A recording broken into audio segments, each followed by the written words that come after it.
All righty, boys and girls. It is September 11th, 2024. Thanks for being here. We have got a day of remembrance for a couple of things and a day of celebration for one. So, you guys settle in, get your favorite beverage because it's time for State of the Atmosphere.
All right, welcome aboard. It's time for State of the Atmosphere. I am your host, Joe's Atmosphere, and it's good to see you on this September 11th, 2024. We're definitely going to mark today, and because we should never forget it, it changed basically the face of our planet and the way we operate these days. That day on September 11th of 2001 changed the history of a lot of people, including my stepson, who saw it happen and said, I don't care what you or my dad has to say. I'm going in the Army. And he was just that kind of guy, and still is that kind of guy. But I want to welcome aboard everybody that's watching. Let's start with Knock. How are you doing, buddy boy? Good, good. Tomorrow's my Friday. Got my birthday weekend coming up on Saturday, Uh-oh. so gonna be going out to lunch with brothers and probably going to see a movie or two. Oh, that'll work, man. That'll work. Happy birthday to you early. When is your birthday? It's on Saturday, the 14th. The 14th? Cool. Cool. Well, Mhm. happy birthday, man. Also on board, we've got Jed Ribbonwolf. What's going on, man? Hey man, Hey, man. today, You sound enthused to me. no. Today's just gonna be a hard show. Yeah, it is. The second half of it, yeah, I got a little choked up watching some of the clips. You guys will find out why if you saw the thumbnail and everything, what it's about. We lost an iconic person this week, but we'll get to that later on. Ruben, how are you doing today? Doing well. Yeah, last night we had the debate, and I am just laughing at it. But today is a day of somber remembrance. Yes, it is somber remembrance today. We'll touch on the debate a little bit, but we want to start off today with remembering the events of 9/11. Now, I've got a really good website here where you can take a look at the timeline. It's history.com, and I'm going to put it in the chat for you. Also, real quick, before we get too much further in, I want to say thanks for being here, Vince. Vince Womack is here, and he's dropping all my links in there. And also the first guy in, well, you know who the first guy in was. And John is here as well. How you doing, John? I'm doing fine. I see you. So I'm sorry, you're right behind. Guys, the way my setup is, my camera is right dead center of my monitor on the bottom. So John was right behind my camera. I don't know how long you were back there. How long were you back there? Not long? Okay. But yeah, I want to... I've been waiting for 30 minutes. For 30 minutes, damn it. What the hell? What are you doing? But yeah, we all know who checked in about 3 o'clock this afternoon.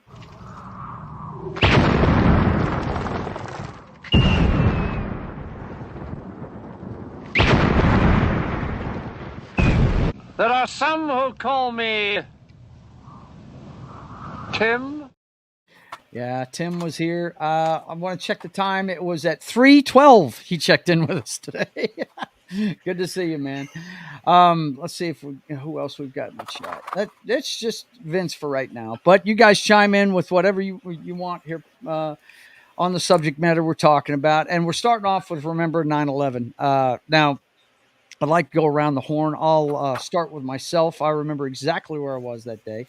I was here at the house. I don't know if I've told you guys or not, but I live in the house I grew up in.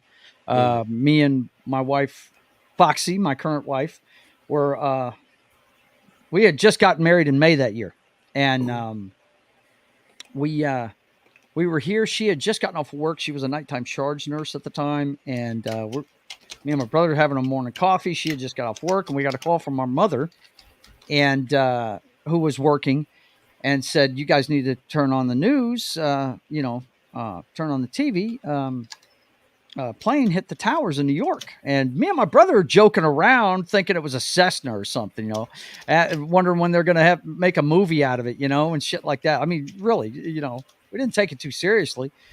And then we saw that second plane hang a hard friggin' right and go right into one of the buildings. And both of us have been in the military, and we looked at each other and said, "Yeah, that's not by accident."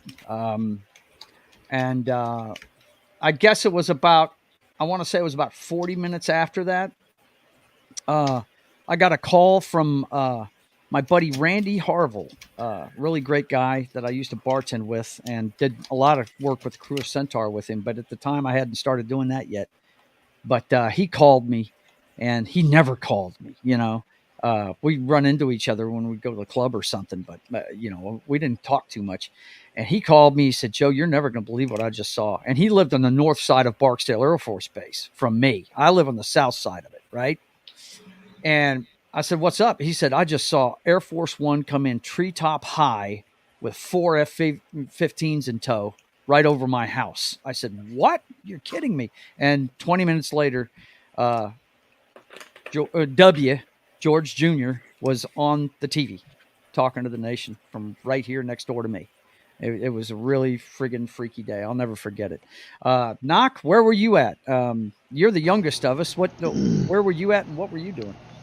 I believe I was in middle school at that time. Yeah. So I didn't really think much of it because I think there was whispers of it at the school. Mm-hmm.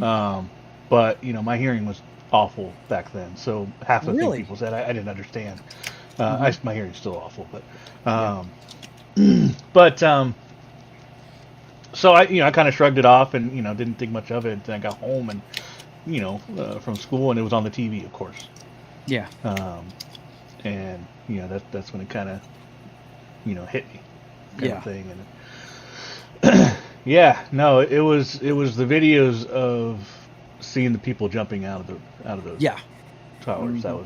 That was what made it so real. And so terrifying. Mm-hmm. And you hear the stories of especially the firefighters that just kept going up there. They kept going up there. Yeah, that's exactly what the caption on Insanity. this picture right here says. Civilians bolt in the opposite direction as firefighters rush towards the towers. Yep. Yeah, and then there was so much video of that too. That Well, go ahead, Jed. Tell us about your experience. What were you doing? I got a phone call at that time, and I have my uncle at that time. He's passed away now.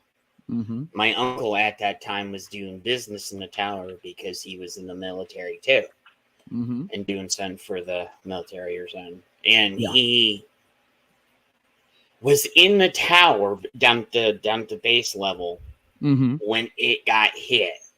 The minute it hit the tower, he ran and made it for the door, trying to get people out the door. He was grabbing people. He carried this one woman and a kid on his side. Like he was doing what he needed to do, and to help people out. And then he got a group of them out to a restaurant that was a little bit a ways, and then called me, and said, "You're not going to believe what just happened." Yeah.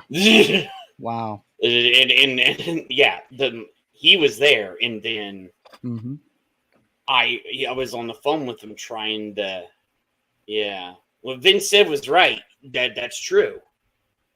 Yeah, he did. He and then at that, that point where you saw that big dust cloud, I heard this big whoosh, it was rocking I heard this. It was rocking the windows and stuff. And those windows must have been some good windows, because most of the other windows got knocked out around there. If you remember that. Yeah. Knocked out or blown out?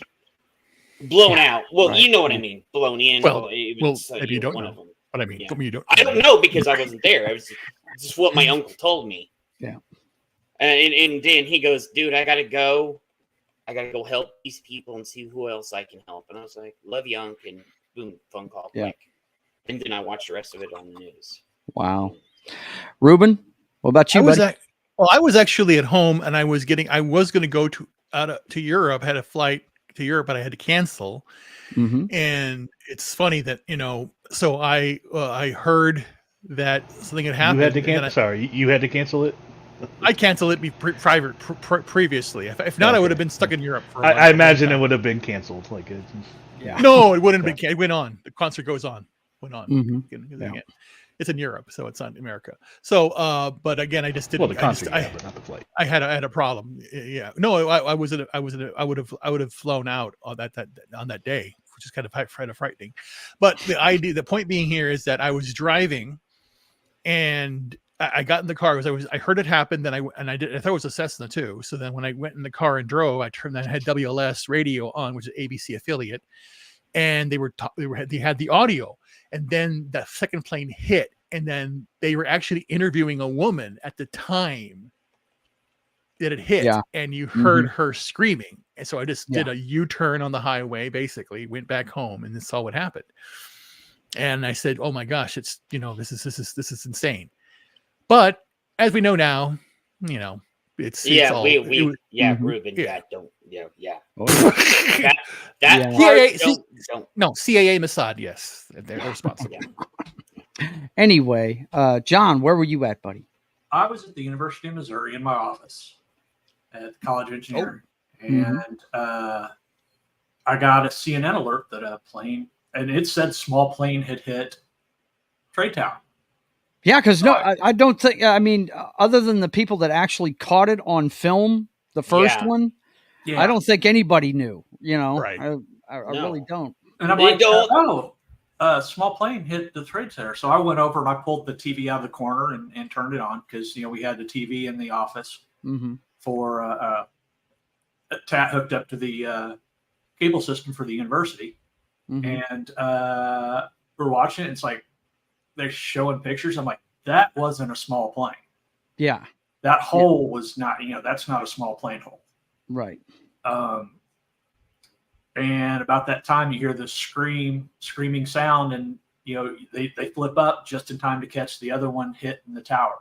And then we went, and we were like, "Oh crap, this isn't good." And we went into the lecture hall and put it up on the big projector. So we were watching at a movie theater size screen, seeing people fall and seeing the towers collapse. And of course, they came in after the first tower had collapsed and canceled classes and stuff. And we were shut down for 4 days? Yeah. Yeah. And, the whole world stopped for a little bit there. I think what Knock was trying to say earlier, Ruben, if you hadn't canceled that flight, you wouldn't have been leaving, because they shut down air travel, period, around this country. It was done for a whole. I think it was at least a day that they shut. No, longer than that. Yeah, longer than that. And it was so surreal that because usually you would have planes overhead all the time in Chicago, especially, and then periodically you'd have a fighter jet fly over and all that stuff. There was an issue that happened right after that. Yeah, I lived in what was jokingly called the International Dorm. My building had a lot of international students. Yeah. And the instant they lifted travel restriction, they were all gone. Really? Yeah. Wow. I got the hell out of Dodge today. Yeah. Mhm. Wow. Well, there was a lot of Middle Eastern students there. Yeah. You know, because MU has a strong engineering program. Mm-hmm. Now, John, why do you think that was? That they left? Yeah. Probably because they didn't want to get blamed for it. Right. They didn't want to deal with any That's what I was harm. wondering. Mm. Mhm. There was Because- definitely a lot of that going around. No, Yeah, there was. Even the Indian That- students left. Even the Indian students left too. As soon as they left it, that we could. I mean, it's So like they're just you know, like, they don't get rid of morons. Yeah. there were some that stayed, but most of them left. But all the Middle Eastern students were gone. Correct. But that's the thing. Yeah. Yeah. Which have to, all Nothing have to be came. repealed. Nothing All good have came to be out of repealed. 9/11. Yeah. Patriot Act, TSA, Iraq, and Afghanistan war. Yeah. Yeah, It was a lot of bad repercussions, no doubt. And there's more you can say, but Now, Yeah. You can I'll say touch on it. it. I'll touch on it for the rest of you. I know exactly where you're leaning. It's yeah, you know, where it's I'm leaning. a lot of people think that this was a way to get control. It was a way to get people to give up their individual freedoms, and it worked for a lot of the country. It really did. People were scared, no doubt about it. Yeah, those are the main ones. No kidding. Just Yep. saying, if that happens again Yeah. right now, then it's going to be a very different outcome. Yeah, Hey, Sol, what's I up, believe brother? It would be a lot different too. Well, yeah, based on this, how divisive our country is at the moment. Half Mhm. of the college students will be, Hey, Martin. cheering for the ones that did it. Right? Yeah. Yeah, it's goofy. It'd be I insane. can't Just like they did stand 9/11 truthers. Yeah. Oh, Yeah. I What? just want to 9/11 truthers. I just can't stand them. Anybody that says, "Oh, it was an inside job," no, It was. wasn't. It was. Well, I'm well, done. No, it wasn't. that Yes, it You know was. how long it would take to place those explosives? It would take They- weeks to put explosives. That And they kind did of do, level. and that's okay. I gotta go. That's what they did. Look, do your own research. I'm just done. You have to do your research. yeah. They did. Okay. They did do that. Israel did it. Wow. CIA did it. Okay. Oh, Ruben's Ruben out of just here. bounced. Ruben bounced. Okay. Well, I tell you, that it's, in today's environment, it wouldn't be hard to believe that would happen. But I'm one of the ones that I don't know. I have never seen definitive proof that was an inside job. So, No. Soul Assassin, Martin, how you doing? Yeah. How you guys doing? It's good to I see didn't you. mean to drive him off. It's just Oh, you didn't mean it's okay. No, It's no, okay. John. No. He's You really speak your mind. sensitive. You speak your mind. You speak your mind. He's Yeah. sensitive on that subject. Yeah, he's very sensitive on this subject. He'll be fine. He'll be fine. He's good. We love you. Ruben. Everybody believes their own thing, and I've never seen evidence one way or the other. I do know that 2 planes hit the towers. I do know that, and I saw it with my own eyes. So, and those guys were trained here. We know that. And let's see. I was a kid when it happened. I remember my school gathering all the kids together to explain what happened. Yeah. Mm-hmm. Hail das Wolf and Knock and Ruben. It's good to see you, man. Good to see you. And Catherine Gwinnett is here as well. Am I gay? No, I'm not gay. I'm not gay. No, I'm not. It I must don't be know the if you're Supergirl. asking that too, Catherine. Yeah, but, it must be the Supergirl.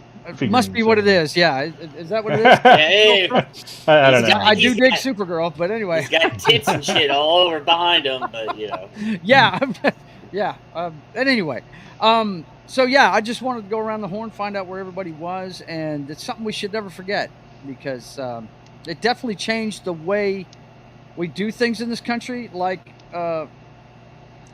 Vince was talking about, the TSA was created, making us take twice as long to get through an airport now. Let's see. What is Hey. Catherine saying? Do you Yeah, kiss it's a a troll. man's willy? Oh no, Catherine. Can you No. put up? It's the only time that we will support New York. Right. Can you put up what? That's the only time a Bostonian like myself will support New York, no doubt. Can you put up Other- what Soul said?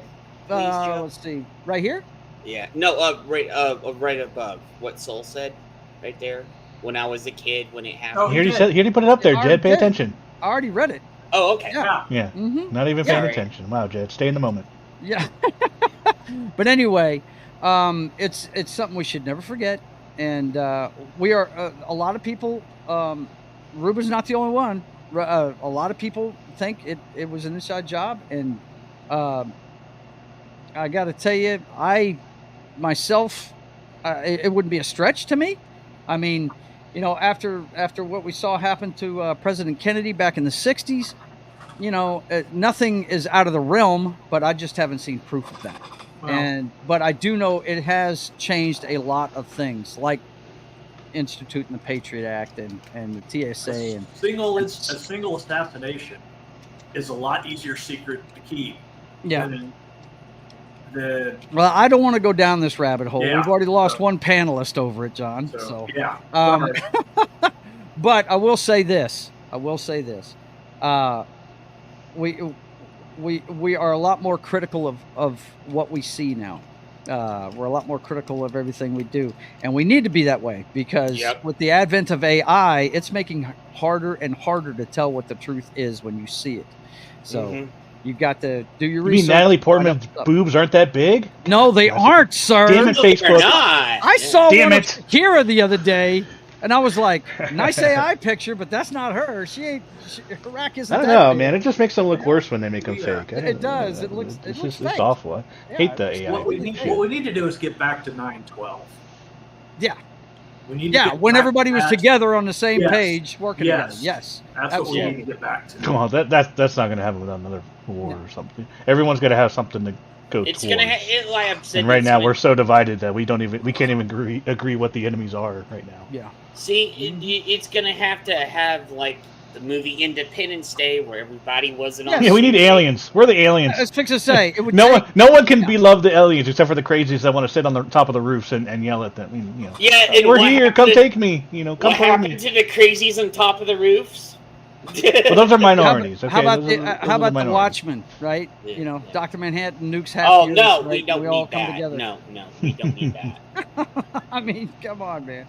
Let's see. Well, in the comic, it Martin was says Baylor. that was a hell of a push-up dress. It in was. Attack Yeah. of the Clones. Tell you. That's always my favorite meme. It's like, you know, Padme, shouldn't seduce Anakin, but then she wears like the most scandalous freaking outfits. It's like, how is he supposed to resist that? Dude, Yeah. my favorite one is, she never was the sexy bombshell in any movie, but in Galaxy Quest, when Sigourney Weaver got to be a hot blonde, that was great, man. I loved it. That was cool as hell. But anyway, all right, so we've done our remembers. Don't forget today. Don't forget what happened, and don't let something like that drive us into another a war with another country like it did before. That we had no business going into Afghanistan after that. It was, or excuse me, it was Iraq that we shouldn't have been going into. Yeah. I think today with the advent of technology, I think a lot of our actions against other people is going to be a little bit more covert and a little bit less manned with the advent of drones and stuff. The only thing I worry about with that is you might be hitting the wrong people, with that stuff. I'd much rather we still have people on the ground that are good at it to do those kind of things, But anyway, so that's it for that subject for tonight. Ruben, if you want to come back, you just come on back whenever you want to. But anyway, we're going to get on with our show. It's the pop culture show, but I definitely didn't want to forget 9/11. I am as you can see by the hat, I am ex-military, and I always want to remember that stuff. Okay, it is time to get on with some more fun stuff. Let's fucking go. Let's fucking go.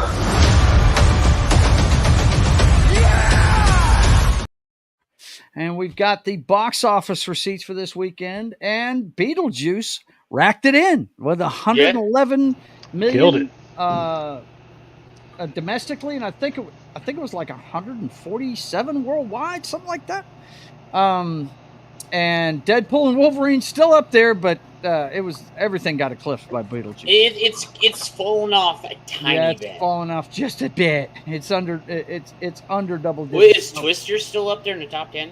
No, In the top 10, probably. 7. Twister's at number 7. Yes. Yeah. Yes. The movie you championed is still there, buddy. Yep. Still there. But as you can see by those numbers, nobody went to see anything but Beetlejuice this weekend, really. Yeah. they're all fighting for scraps below that. Soul Assassin had a question. And It Ends With Us balanced out the top 5 movies. What's that? Soul Assassin had a question for you, Joe. Okay, let's see. He says, what branch, if any, don't mind me asking, Joe, respect, by the way? Oh, Military Police Corps, buddy. Cross pistols. That's me. That's what I did. Yep. He crossed a lot of streams. I crossed a lot of streams. He was a Ghostbuster in his part-time. Yeah. He was guarding a bunch of chemical weapons on a deserted island.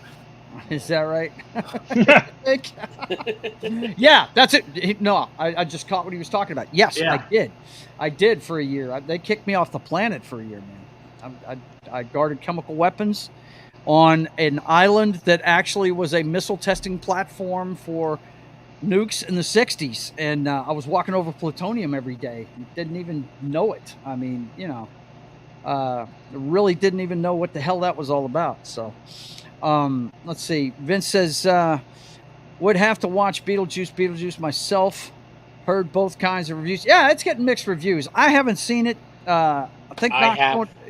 Jed has seen it, but Knock hasn't seen it yet. And he's I don't want to say anything about it because I don't want to spoil it. Right, don't want to spoil it for Knock. Well, so we'll do it after Knock. Week. After Knock sees it, then we can all talk about it. That's right. We'll talk about it next week. But look, man, this is one I could stay home for. I enjoyed the first one. Glow in the dark Joe. Yeah, glow in the dark me. Yeah, I was lucky I didn't leave that place, sterile. You know what I mean? I was lucky I had kids. I mean, I was walking over it every day. Yeah. What happened was, I walked out of my dorm one day. We had this, we were on the second floor of this building, and it was like a common kitchen and living room with 3 bedrooms attached to it, And I look out the window, and there's a guy, it looks like he's got a metal detector, and he's painting orange circles on the ground. And I go down there, and this is in 1985, guys. I spent the whole year on 1985. Matter of fact, to watch Live Aid that year, my dad recorded it on VHS tapes and sent it to me so I could see it, because we didn't get any live TV out there, right? Anyway, I go down there and ask the guy, I'm in my robe, I asked the guy, I said, what are you doing? He said, we're cleaning up some...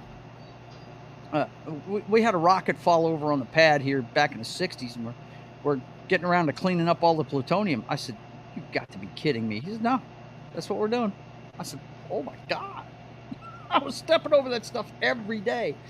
Let's see. Walking over plutonium and didn't know. No wonder you're such a healthy glow, right? That explains why your daughter sweats lava. There you go. Exactly. Yeah, the comic book character. There you go. Yep. But anyway, Beetlejuice knocks it out of the park this week. Let me bring this back up. I've got the article here. Shakes Sonora for $147 million plus global opening. And looks like, some people liked it, some people didn't. But I know this much: with this guy in it, his parts are going to be good. I know that. That guy, he's something else. Everything that guy touches, Michael Keaton, I'm talking about, it just turns to gold. So I just didn't feel the need to run out and go see this, but I'm probably going to go see it now. I mean, we had some stuff coming up this weekend. I mean, the only one I'm really banking on going to see right now is Megalopolis, just because I do love Francis Ford Coppola, and there's no telling what that movie's about, or I can't tell what it's about, but I do like the guy's stuff. So, hey, that's let's see, except RoboCop. It's RoboCop. Yeah. There you go. But anyway, let's see what else we've got here. Oh yeah, after the debate, Taylor Swift endorses Kamala Harris for president minutes after the debate. Gee, do you think this might have been planned? What do you think? Oh, it totally was, because there was things that came out that said it was already. The most important thing is the characters weren't disrespected. I hear you, Martin. Yeah, for sure. Now I haven't heard anything like that. I heard it just may have too much in one movie, is what I've heard. Nosferatu does. Nosferatu looks good. Yeah, it does look good. I think William Dafoe's playing the monster in that one, isn't he? I think he is. I'm not quite sure. But yeah, this right here, I was like, wow, okay. Yeah. And when it comes to the debate, if you guys want to see our commentary on it, just go over to my Rumble channel. You'll see what we did last night. But it came across to me like Trump was debating 3 people instead of just one. Here, so I got the link for y'all if you want it. Just a second. I found it funny because I was seeing she'll write a song about voting for her. Yeah, right. Yeah. I was seeing videos about Taylor Swift and what's her name? Mahomes' wife, Brittany. Yeah, like there was Swiftie fans were concerned about her friendship with Brittany Mahomes because Brittany Mahomes had liked some Trump, tweets or something like that. Right. And so that was a thing, and like, come on, man. There was a link in chat if you guys want to go see our thing from last night. Yeah.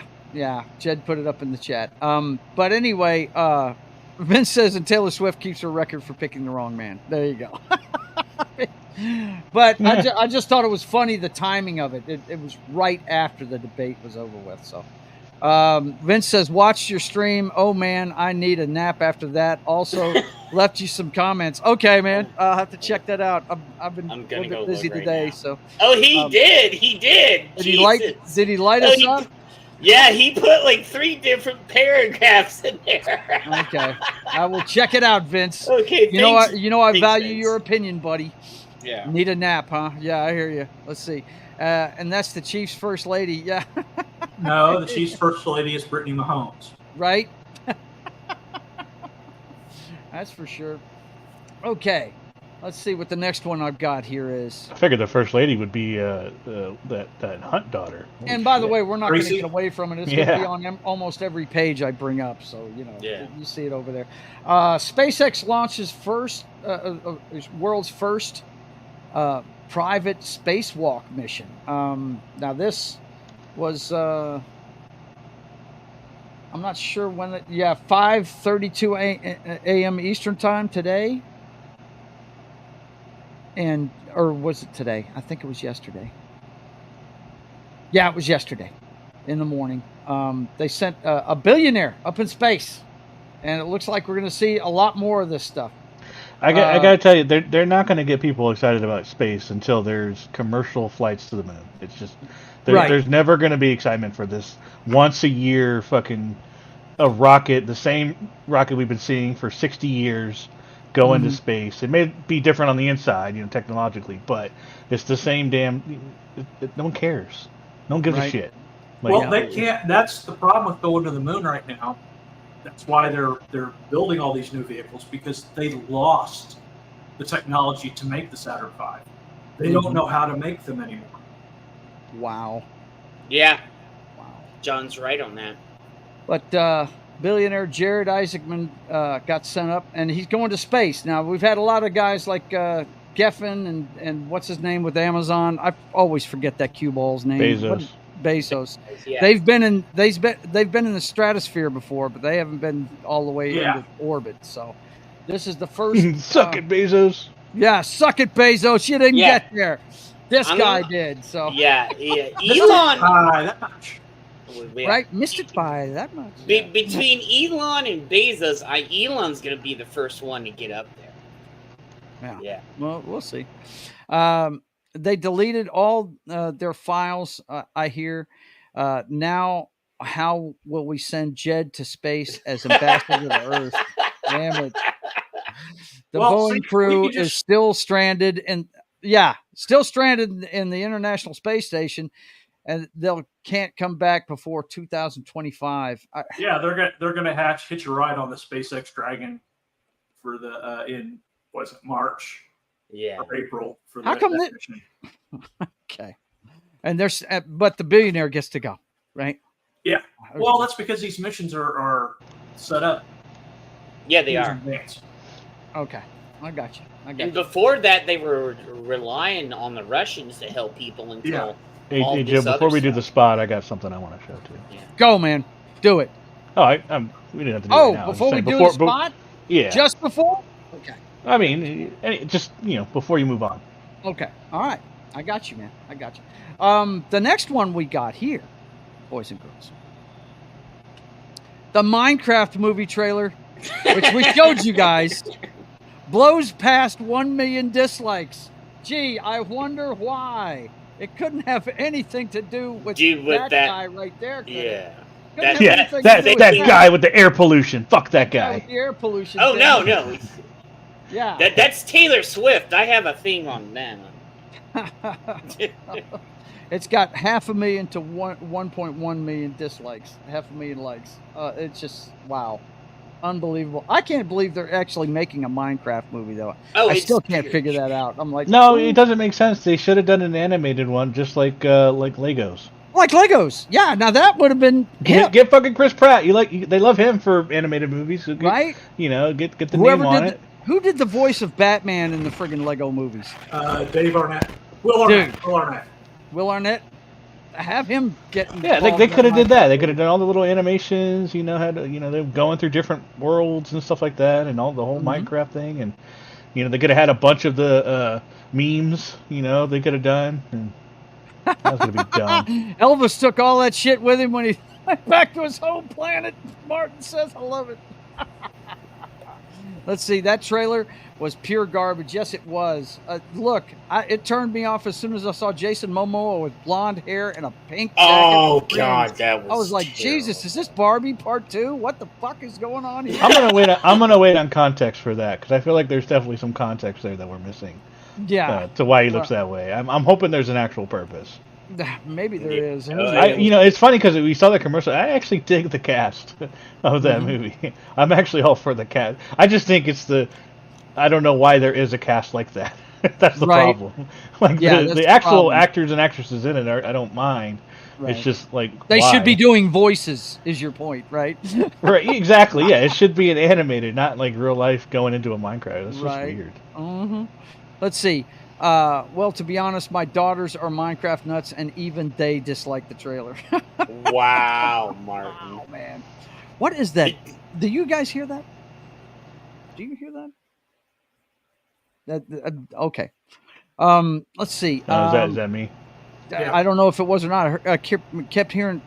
I always hear that when something's getting disconnected. But I don't know what it is. Maybe you guys can hear it. Maybe you can't. I just hear Knox humming in the background. Okay, it must be me then. My computer must be freaking out for some reason. Let's see. Y'all see the fan-made Minecraft trailer? Looks so much better. Really? No, I haven't. We'll have to take a look at that. I literally thought Jason was a woman from behind. Yeah, right? That's funny. Well, I mean, the choice of color and shit. What the hell, man? Okay, so that one is... people feel exactly the way we felt about it when we saw it. Yeah. What the hell is this, right? The next one I got here, man, Josh Brolin passes on HBO's Green Lantern TV show. I guess he's done with superhero shows, I guess. I don't know what his deal would be with this. Well, okay, there is a reason, because you heard Dave and said they're going to bring Thanos back. Oh, is that what it is? Okay. Mm-hmm. All right. The two guys that did Disney's two highest grossing movies. Yeah.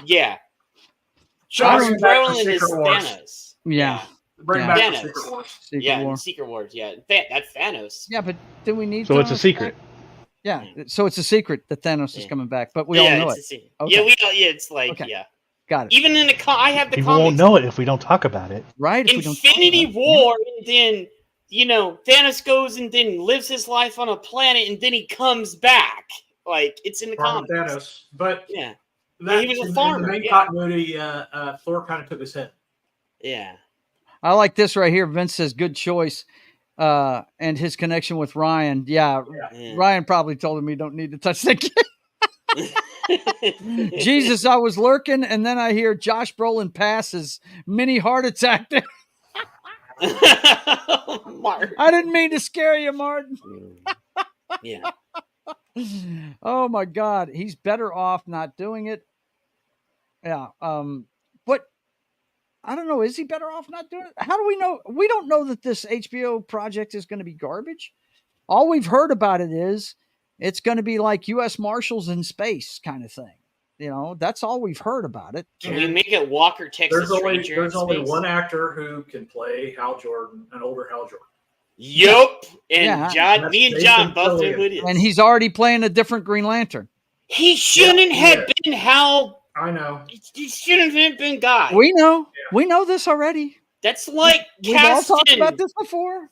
Booster in the Blue Beetle, and don't get me started on that. Okay, calm down, Rage. You know, all right, Captain Furious. John knows my frustration. What was my man's name in Mystery Man?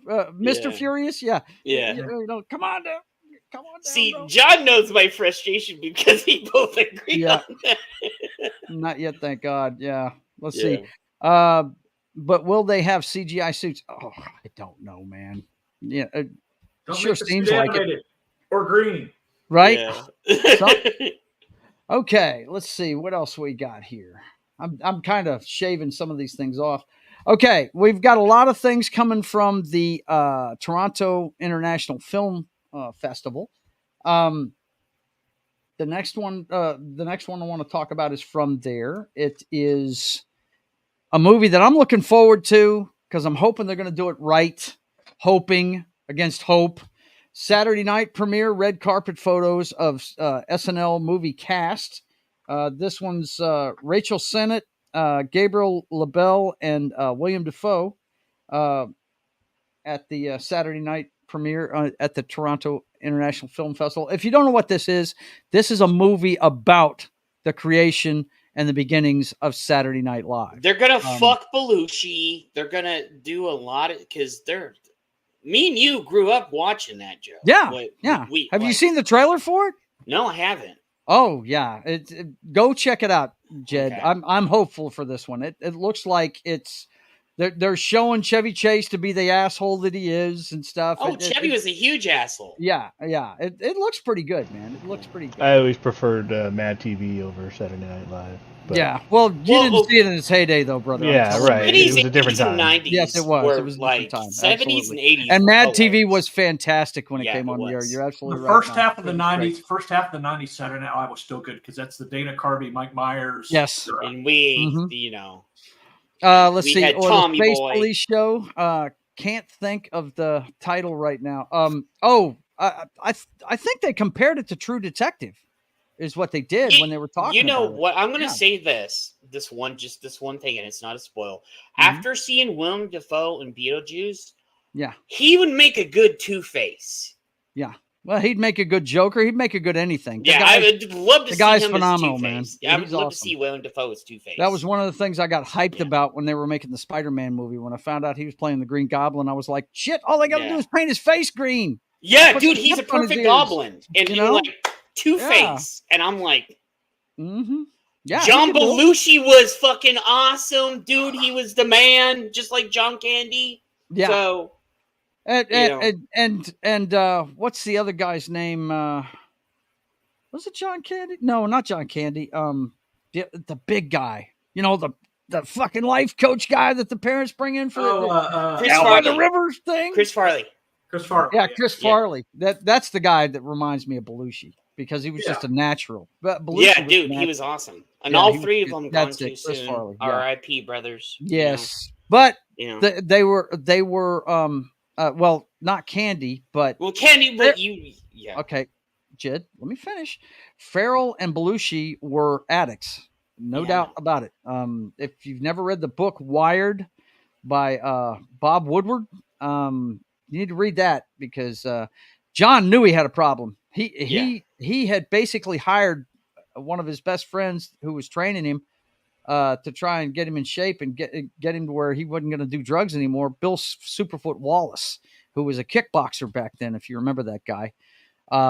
They had to physically restrain him outside the bungalow they found him in because when he found out about it, he went there and tried to go in there, and the cops had to physically restrain him because he was so pissed.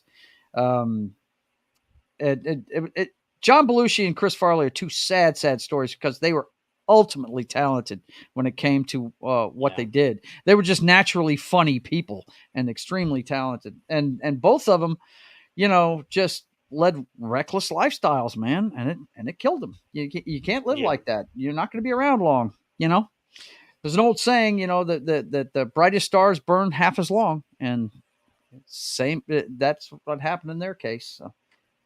But yeah, I'm hopeful for this movie. I'm hopeful for it. I saw the trailer for it, and it really has to do with, the guy that's the inspiration for Dr. Evil.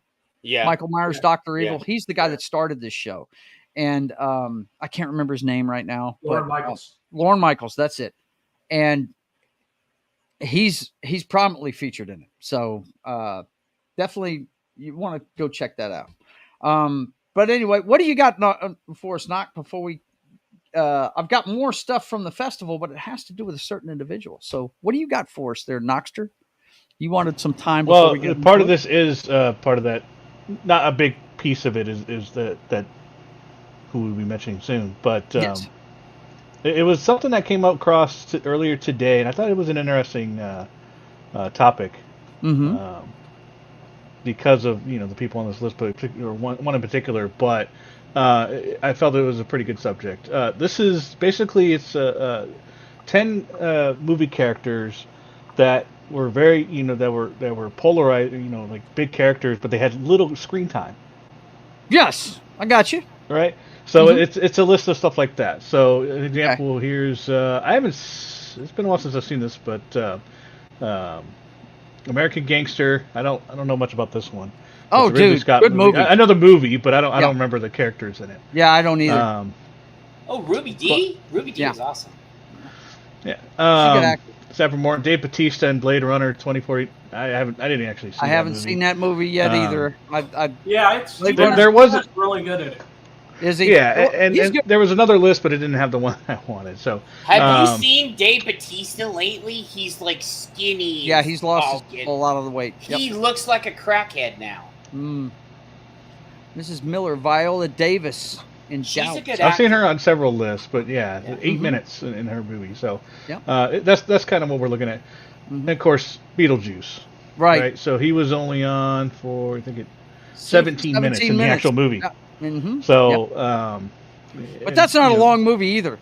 It's like only an hour and a half long. It's not a very long movie. But still, 17 minutes, and because of 17 minutes, they have a second movie 30 years later. Yes, absolutely. That's why I found the topic kind of interesting. Mm-hmm. And then of course, James Earl Jones. Now he was only on for the original in the first movie 8 minutes. Did you know he was uncredited in Star Wars? Yep. Yeah. Is that crazy or what? Uncredited. Because David Prowse actually spoke all the lines and stuff. I've got some stuff for that. Trust me. I've got some stuff when we get to that subject later on. Keep going, buddy. Yeah. Mm-hmm. I don't know this movie. I don't think I ever watched Network. Network? Oh my God, buddy. Yeah, I know that movie. Yeah. She played the wife of William Holden, and he was messing around. Is that the one where he's slowly going crazy and he keeps talking live on TV? I did watch that. I think it was on the list. It was on the knock list. Yeah, did you watch it? I did watch it. Yeah, I remember that. That's the one where he says, "I want you to go to the windows right now." And say. Yeah, no, I do remember that now. Mad as hell. I'm not going to take it anymore. That was one of the early films of the. They need to make another movie like that today. That can never be made today, Joe. Yeah, I know it couldn't. They wouldn't let it get made. Just Go ahead, Blazing Saddles. I think the closest you're going to get is that scene from Joker. Yeah, pretty much. That's it. Blues Brothers and Blazing Saddles couldn't be made today. Hannibal Lecter. Yeah, he's barely in that movie. Yeah, he's barely in there. 16 minutes. Yeah. It's 16 minutes, and that's it. And that movie's a solid 2 hours. I know it is. I've seen it several times. Yep. So that's pretty crazy. Kind of like Beetlejuice, it's more build-up with him. People talking about him before he's even on the screen. Right, yeah. Mm-hmm. Wicked Witch of the West. Margaret really, Hamilton. in The Wizard of Oz? Yeah, she's not in there much, is she? 12 minutes? That's 12 minutes. Yeah. You see her at the beginning on her bike when she threatens Toto, and then you see her when she's The Wicked Witch. Yep. Yeah. Mike. And how much do we see the Wicked Witch in the new one? Yeah. Who's the main character? Hey, Joe, my great aunt Irene did a thing with her at one point. A thing with her? Well, she did that it. could be like, misconstrued several no, ways. No. Hollywood. It was a show or something with her, like vaudeville. Because my great aunt, she was Granny in Beverly Hillbillies. Very cool. So she did some stuff with her. Very cool. In Hollywood vaudeville and all this other stuff. Oh yeah. Matthew McConaughey in The Wolf of Wall Street. I still have not seen that movie. I've got to see it, man. Oh my God, that is on the Joe's list. That is on the Joe's list. Like, the Joe list. My goodness, that one. It's near the top. The top of the Joe list is. God, it's got Margot Robbie in it. It's got. I've seen the scene with Margot Robbie plenty of times. 180 minutes too. So it's a 3 hours. movie. Yep, gotcha. But Matthew McConaughey is only in it for 7 minutes. Yeah. Yeah, but I've seen how many memes have I seen of this guy, man? And the funny thing is, like they show that they tell about the story a lot. This little thing he was doing was what he would do in warm-ups before the take. Yeah. And then they decided to film it. Beating his chest and getting it, pumping himself up. Like, this is what he did. And like Leonardo's like he started doing it, and they started filming it. Number one. It's been a long time since I watched. Oh my God, Harvey Keitel in Pulp Fiction. Fuck yeah. Yes. He dominates. He steals that whole fucking part of that movie. His conversation 10 minutes. with fucking 10 Quentin minutes. Tarantino was awesome in that flick. Yeah, he's awesome in that movie. He really is. No, but I don't know if you guys can think of anything on top of your head, but I saw that in a video earlier today. The first one that pops to mind is Marlon Brando in Superman. He's barely in that movie. He was. I think they actually said he made so much per minute in that movie, right? It was like $1 million per minute or something like that. He was barely in that movie, but he made such an impact. But Joe, if you go back and see the extended cut and stuff, he's in it. Didn't he die shortly after that too? Yeah. Huh? Didn't Brando die shortly? No, hell no. Hell no. No. He ended up. He's in years later. Remember, he was rotund. Brother, he gained a lot of weight. Oh, that's right. Yeah, because he did Island. He was in that movie with Johnny Depp. What was that? The one where he thought he was the romance guy. He was nuts, and fucking Brando played the psychiatrist that was treating him. Spider-Man. I love that movie too. I'll have to look it up. Anyway, there it is. Don Juan DeMarco. That's it. Yeah. Thank you very much. I appreciate it. Yes, that's the movie right there. Absolutely. That was it. Yep. For sure. Oh, he died in 2004. Yeah. He was around for a long time after Superman, dude. Yeah, he was in a lot of movies. Yeah. Okay. So, good list. Liked it. Yeah, I said, I thought it was pretty cool because you think of Darth Vader. We've been talking about how little Michael Keaton's in the movie, and I hear he's not in it this one that long either. He's in it more than he was in the first one. Yeah. That's all I'm gonna say. I was fixing to say, but from what I hear, he does great. And of course, Keaton's gonna do fantastic. Yeah. He's not the reason why I don't want to see it right away. First of all, I love the first one. It's almost a perfect dark comedy, man. It really is. And it's been like 20 years since I watched this. I gotta watch it before I go see the. Yeah, and I don't want to see him rehash a bunch of shit. Well, see, that's the problem. Don't watch Beetlejuice before you go see this, because reasons. Okay, well, we don't need to talk about it. I mean, it doesn't matter. That's just something Knock does. I'm still does. gonna watch it. Yeah, he's gonna do it regardless. I'm gonna because do it, he's a lore freak. He says, "Okay, I gotta. Oh, I know. I gotta be refreshed on all the lore before I go see this one." Kay loved it. I see her in the thing. Why do you think I'm rewatching The Walking Dead? Like I'm on season 4 now. Like right. Before I'm gonna watch every series that's out right now in release order, but gotta start at the beginning. Sol says he remembers the cartoon. Remember the cartoon? Yeah. Mm-hmm. Yeah. Yep. Okay. So, you know what's coming up next, guys? Because I let Knock have his piece.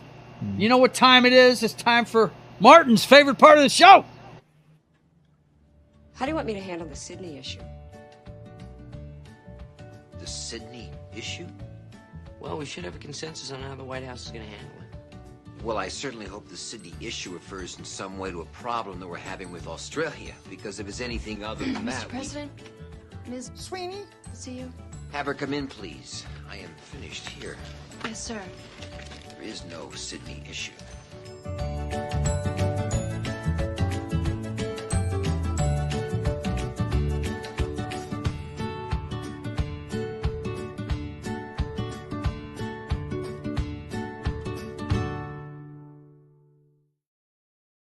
That's right. It's time for our favorite girlfriend, the Sweeney Spot. And apparently she's causing people to have medical emergencies.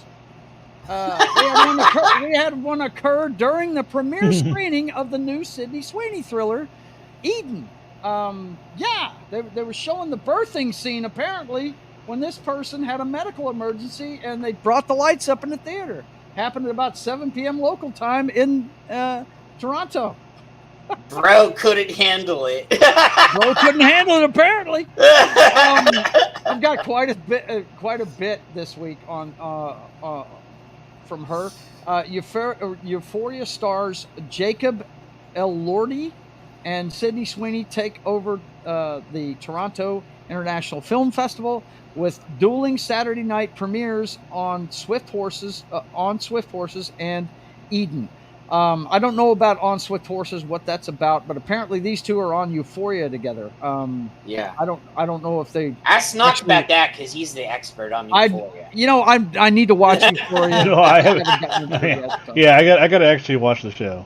You see that one right there? I'm looking forward to this one right here. It starts pretty quick. That one, if you didn't see The Old Man last season, you need to catch up on that, because it's fixing to start up. I'm friends with one of the special effects guys for The Old Man. Really? Are you? That's awesome. That's cool, man. That's cool. That's love awesome. The Old Man. It's a great fucking show. If you guys haven't watched it, it is good. It is really good. This one was actually sent to us by Tim today. I saw this article, but I didn't pull it up because I had a bunch of stuff about the same movie. But since he sent it to me, I thought the headline was worth a look. Ana de Armas says new movie with Sydney Sweeney has a crazy threesome. Must be her. The website's name is Joe. Yeah, the website's name is Joe. Yes. Are you sure Vince ain't pulling your leg and making it? Huh? What is the it? Website's name is Joe, dude. Yeah. Hey, hey. Sometimes, they use people's names for websites. Tubi has a couple of Sydney movies. Need to watch through them. Yeah. I need to catch up on her filmography. Apparently, she's been in 29 different things. I didn't know that, man. She's been in a lot of stuff. She must have started early in That's a good picture over there, too. Yep. Well, you know what you get when every once in a while you're going to get this out of Sydney. I mean, come on, guys. You know what's coming.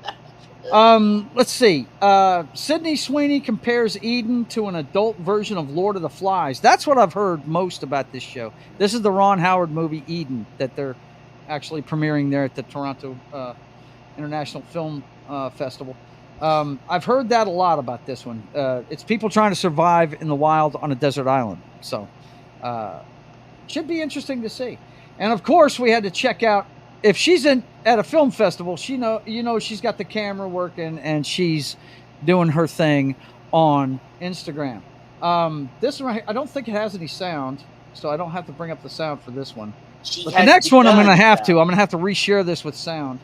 But this is from the Toronto International Film Festival, and I've got to drop this out before I share the next one because it does have sound. Now this, I don't know, we've seen her on Instagram pushing this product before.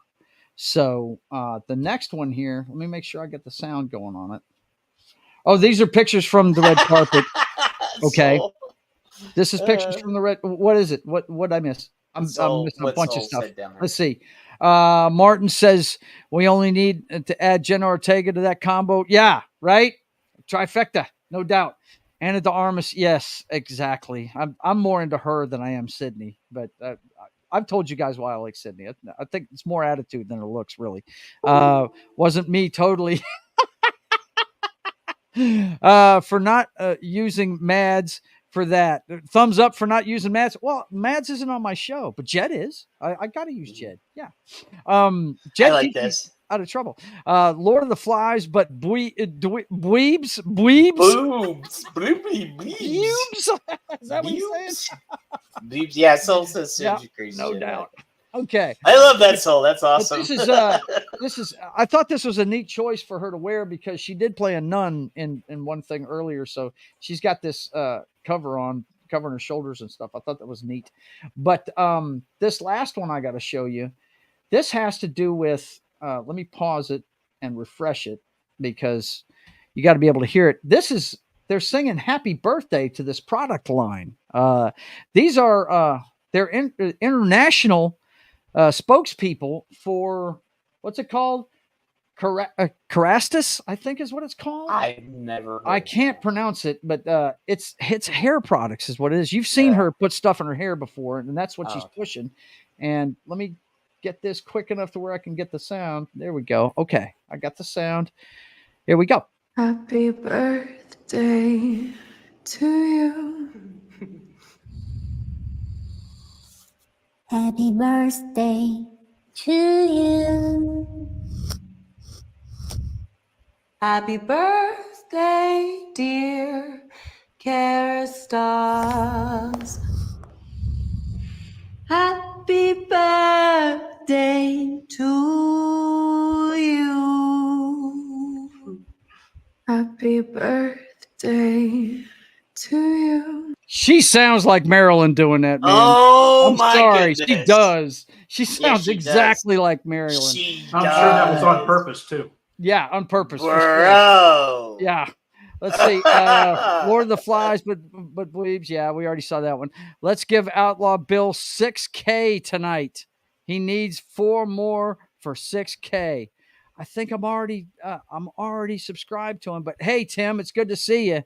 I did play your video already because you were here at 3:12 today first, so I already played. Martin just said the same thing I did. Bro. You did. I got goosebumps from that. She definitely has Marilyn Monroe vibes. Yes, she does. Let's just look, guys. All we can do is hope that she doesn't go down the track of. We don't want her to. We don't want her to do that. Let's see. One thing I don't like about Jenna, her public appearances make her look like she's high maintenance. I think I don't get that vibe from her, but I could be wrong. Let's see. I know you did. I went back. Okay. Are you checking? You checking up on me to make sure I play your video? Damn, Tim. He's holding me accountable, folks. Tim lurking and shit, man. He's making sure I'm doing that shit right. Yeah. But just so you guys can get the whole picture here, we've got her, and this is the product line, Kerastas. And then I wanted to show you the other ladies that are in there. This girl is Ebony Davis. She's also from the U.S. We've got Emily. I always have problems with her name. Radikowski. She's a swimsuit model for Sports Illustrated. Okay. That's where I've seen her before, but she's a model. And then you've got a Chinese actress, Mei Yang. That's who the other girl is. So that's all the girls that are in this video singing to Tim is like, nice nice pubes, he says. Nice pubes. Bro, fits right there, bro. Ebony and Avery. Yeah, no doubt. But I just wanted to show you because I read that it was international, and some of them are from other countries. Okay, just a second. So we're in Joe's. I don't see anyone on the chat as everyone else on another server. They're on my channel, buddy. I'll do it for him. Yeah, it's fine. I'll send it. Yeah. They sorry, I just got back, but I was listening to the Happy Birthday song. Yeah. And man, if there's a biopic of Marilyn Monroe, it's got to be her. Well, they've already made it on Netflix. Now, if they make another one, they'd hire her. A more recent one. Right. I didn't watch that. Well, Blonde was only a couple of years ago. Yeah, the last one was only a couple of years ago. Was it Sydney Sweeney in it? No, it wasn't. Then I don't care. Matter of fact, was it Anna de Armas that played her? I think it was. think it was. I remember it was a brunette that played her. Well, that makes sense because Marilyn was a brunette. I know. Yes, she was. I'm just trying to remember. Marilyn. Reset the browser and stuff, and come back, because sometimes it does that to me too. Update your subdrivers. Right. Do everything they're saying and do it now. I'm on Joe's. Must be on my end. I don't know. Sometimes you got to give it a minute or two because it looks like you're on. I'm still seeing a link on yours. Yeah, it's Anna Darmus channel. It is on Anna Darmus. It is Anna Darmus that played her? Yeah, that's what I thought. And it came out in 2022. No, I was pretty sure it was Anna Darmus. Yeah, she was really dead on in that. Yeah, so. I heard she was good in it. I think she was nominated, wasn't she, for an Academy Award for it? It was a couple of years ago. I don't really remember. 2022. 2022, exactly. A couple of years ago. But anyway, okay, boys and girls, that's it for the pop culture update for tonight. Now we're going to spend the rest of the time talking about one of my favorite actors. And I watching some of this footage today, I kind of got choked up, man.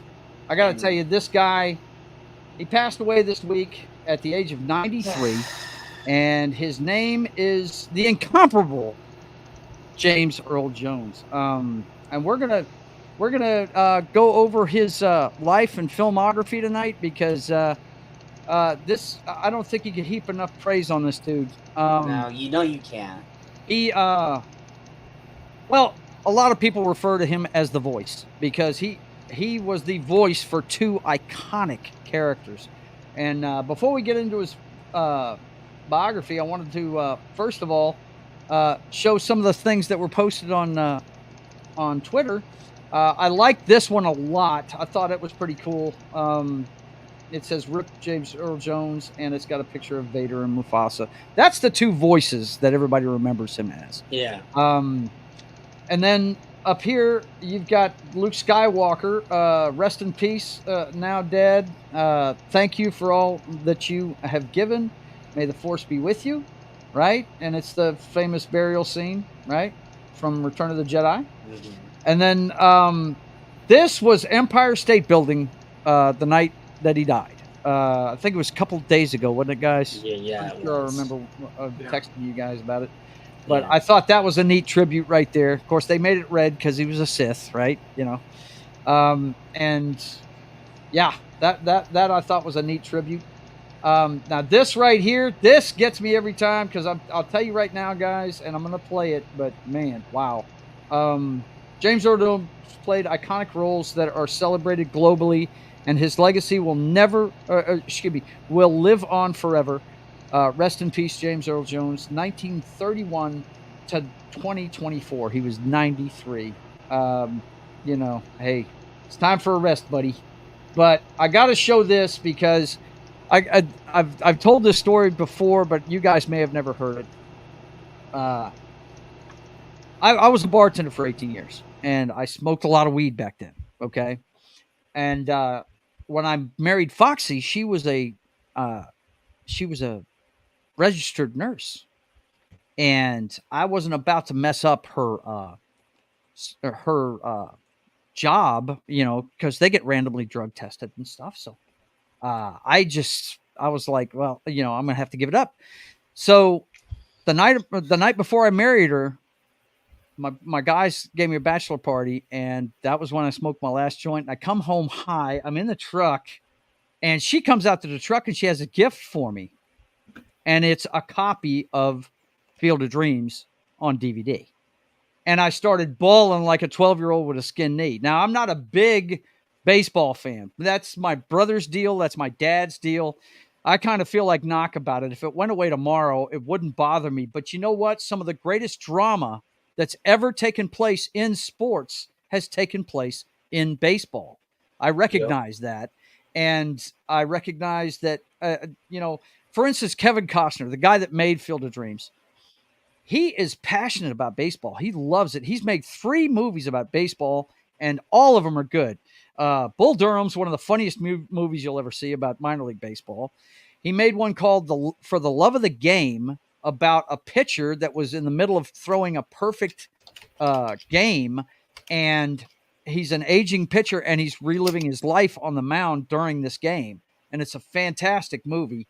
And then you've got this one. And if you've never seen it, even if you're not a baseball fan, you need to see this movie because it's really a movie about redemption between a father and son. It's something that it makes grown men bawl like 12-year-olds. Trust me. It's amazing. But this part right here is where he's struggling with whether or not he's going to keep this field in his productive farmland, okay? And he's about to lose his farm over it, okay? And James Earl Jones' speech in this movie is unforgettable. It really is. People will come, Ray. Hang on. You're broke, Ray. I got to get it up there for you. I know, I'm forgetting. I'm an old man. There you go. People will come, Ray. You're broke, Ray. You sell now or you lose everything.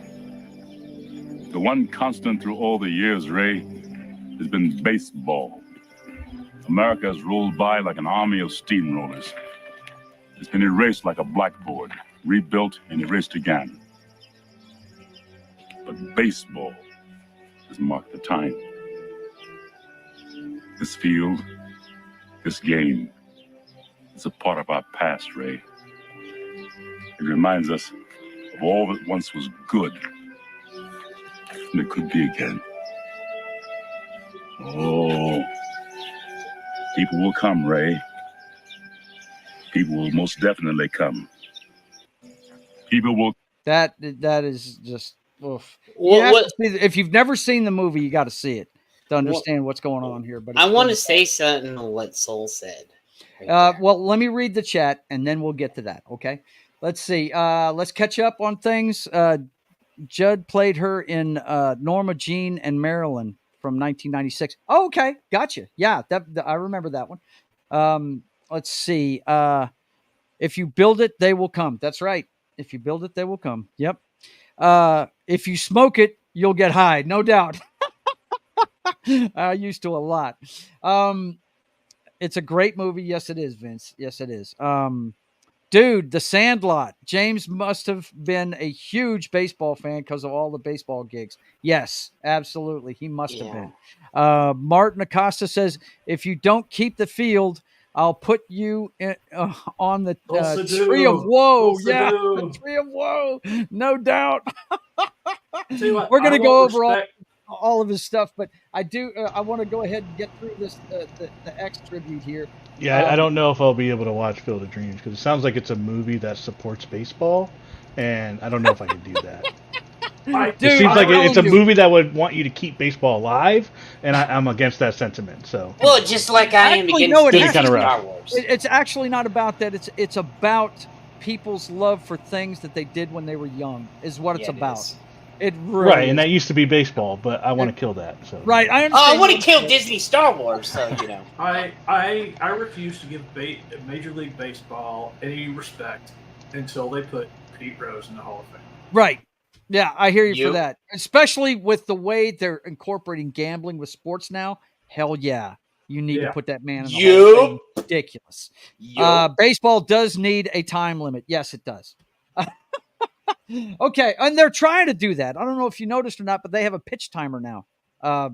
You've only got so many time between pitches now. But anyway, okay, let's get back to what we came here for tonight, a tribute to the man, the myth, the legend, James Earl Jones. Now, when I call him the voice, I'm not kidding, because here's an example of what his voice meant for different things, okay, guys? This is before and after of David Prowse playing Darth Vader, and then with the voice, James Earl Jones. Check it out. And action! Start tearing this ship apart piece by piece until you find those tapes. Find the passengers of this vessel. I want them alive! Commander, tear this ship apart until you found those plans and bring me the passengers. I want them alive! I'm a member of the Imperial Senate on a diplomatic... You are part of the Rebel Alliance and a traitor. Take her away. You are part of the Rebel Alliance and a traitor. Take her away. Yeah. Yeah. That Well, I character would like to hear it with a little bit more of the robotic sound added to it. So I mean, his voice is not exactly man. like that. So I mean, I think it kind of did him dirty with those scenes, but I don't know, man. give him that robotic sounding as well, and I imagine it sounded a little bit better. Not good. I'm just saying, but like using his natural voice like that. Let me tell you something. Even when CNN first got started, they were using his voice. This is CNN. That was an ad for CNN when it first came on the air years ago. This right here. Hang on. Let me get through this, guys. This is a photo from Matthew Modine. Is an actor who was in a movie with him. This is a photo I took. Never shared it before. I had the honor of working with James Earl Jones on What the Deaf Man Heard. Rest in peace, James. And this guy always had a smile on his face. He always had a smile on his face. Always did. You never saw him mad unless he was acting. And then, of course, they've got him with Mufasa there. Or force choking you. Yeah, or force choking you. But then again, you couldn't see. He could have been gleefully smiling underneath that mask. We wouldn't know. That's true. And plus, it wasn't his face under that mask, right? Yeah. So, but anyway, James Earl Jones. Let's see. Soul Assassin says, "Can you imagine being James' kid and getting yelled at by him? Must have been terrifying, no doubt, right?" Arnold Schwarzenegger said he owes everything to James. James helped him on Conan with reading and delivering lines. Yeah. He was not far removed from being an immigrant to this country. I mean, he was from Austria. He didn't know English when he moved here, and I'm sure he helped him a lot. That's fantastic. That's really cool. James Jones was a ranger. He was a badass in his own right. Yeah, he was. And you know something else about him? When he was a kid, he had a debilitating stutter. Yep. From him and Bruce Willis both had that in common. They were both stutterers. They couldn't stop stuttering when they were young. It's amazing. The guy was amazing. I do want to show this short video real quick. It's only a minute long. This is and it actually shows in there, by the way, guys, it's already been mentioned, The Sandlot. There's a clip from The Sandlot in here. You guys check this out. This is a quick retrospective on the career of James Earl Jones. Hang on. Let's get through the ad. It won't let me Slow horses. Yeah, the life of James Earl Jones. Slow horses. Yeah, I think the new season on Apple TV. You're right. Let's see. Got it. Yeah, here we go. Let me get that going. And nope, that ain't it either. You've got it muted. Yeah, but this isn't it either. Sorry. I showed you my luggage card trick. And show me Oh, God. that you liked it. You'll use it. Panic. Fucking ads, man. Of course, like my brother says, they got to pay for shit, right? It's very cool. Spring September 27th. Rated R. When I left you, I was but the learner. Now I am the master. I'm gonna fight! I got my turn to be the champion of the world! I'm taking my turn. This field, this game, it's a part of our past, Ray. We used to contemplate so that strike zone almost disappeared. The king's time as ruler rises and falls like the sun. One day, Simba, the sun will set on my time here and will rise with you as the new king. The only job was to look after the king. How could you let him come to such a pass? You have a son. You have come to me, my son. I am the wellspring in which you flow. You gave your word to the people of the United States. Give yourself to the dark side. We are the United States government. We don't do that sort of thing. That torpedo did not self-destruct. You heard it hit the hull. And I was never here. I go ton for ton, loading coal with any man here. When I do, I expect the same dollar for the same work. No majority ever gave the minority a fair share of the loot without force. You must have learned a great deal more than you bargained for through this experience, Mr. Watson. Getting back to the income and the outcome and the damn deducting, and you try me to drink. You don't know nothing, baby. Major Kong, is it possible this is some kind of loyalty test? Obi-Wan never told you what happened to your father. I am your father. Yeah, that's the man. That is the legend. Glad they got Dr. Strangelove in there. I'm sorry? Said I'm glad they got Dr. Strangelove in there. Yes, that you noticed I put that on the thumbnail. Yeah. I mean, I couldn't put all of the ones I love on the thumbnail, man. I couldn't find a good picture that would tell you that he was the guy in the first 3 Tom Clancy novels that were brought on. He's Commander Gert. Right. I couldn't find a good picture for that because really, I think he only wears the uniform once, and it's when they go and get the sub. Right. He's on board the ship that fires the torpedo or something like that. But anyway, let me get back to the chat and see what they're saying. He looked totally in line with his role as King in Welcome to America. He's fantastic in that movie. Yeah. He's great. He was great in everything he did. Best to Bruce Willis. Yeah, no doubt, man. I hate what's happening to that guy. Damn commercials. Yeah, I hear you. Sorry, Coming to America. I know what you meant. Soul Man, also a fun movie. No doubt. I forgot he was in that movie till I saw this little video. Yeah, another movie that can't be made today. Can't be made today. If you guys don't know what that is, it's C. Thomas Howell.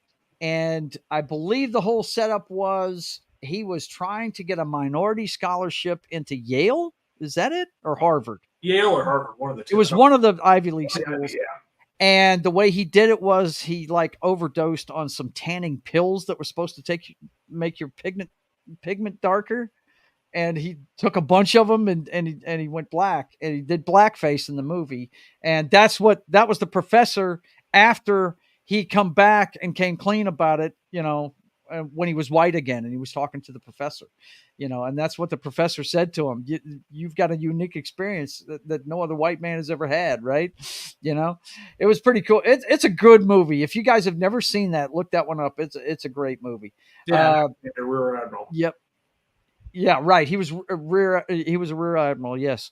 1 or 2 movies in that show reel to add to my watch list. Yeah. Now that one where you saw him talking about my chance for the heavyweight title, he was already the champ in the movie, The Great White Hope. He was portraying a real guy. That's a true story. And that guy, this is back when they were boxing until somebody fell out. I mean, it didn't just go 15 rounds. It kept going, and that's where that comes from. I think it was like in the 30s or 40s that fight was supposed to take place, and he got beat, that's why they call it the Great White Hope. It was a white guy that beat him. But he was a hulk of a man. He was huge. Let's see. I wasn't around when Empire came out. That I Am Your Father scene must have been. Oh yeah. Oh yeah, it was. Dude, are you kidding me? It blew everybody away. People didn't believe it. They didn't believe it. Look, between the 3 movies, or excuse me, there was 3 years in between each movie. And when I saw Empire, I was 14. And then I was 17 when Return of the Jedi came out. And in those 3 years, there were so many rumors flying around. I'm telling you right now, I really believe that they totally punked Boba Fett in the beginning of that movie, because one of the biggest rumors out there that they were talking about in the trade magazines like Starlog and Fangoria was that Boba Fett was actually his dad and Darth was lying to him. That story was out there. You remember this, John? Yeah. Well, I tell you what, when that line hit, the theater as a collective gasped. It just went silent, man. Like, whoa, it was unbelievable, dude. Not half the people in the theater didn't believe it. Yeah, and people came out, and then you had the people that were waiting to go in with the line, and people were yelling at people, and fights started. Yep, I remember that too. It was crazy, man. Yeah. Martin Acosta says Rear Admiral Greer. Yeah, that's him, man. Look, Hunt for October. This is what I'm telling you. This is why I thought this was going to be a tough show to do, because, man, he's in so much stuff that I love. I love Star Wars. It's in my top 5 movies ever. And friggin' Hunt for October. That's another one. That's one of my favorite movies ever. And he's in it, you know? My favorite line he says in that movie is after the fucking briefing when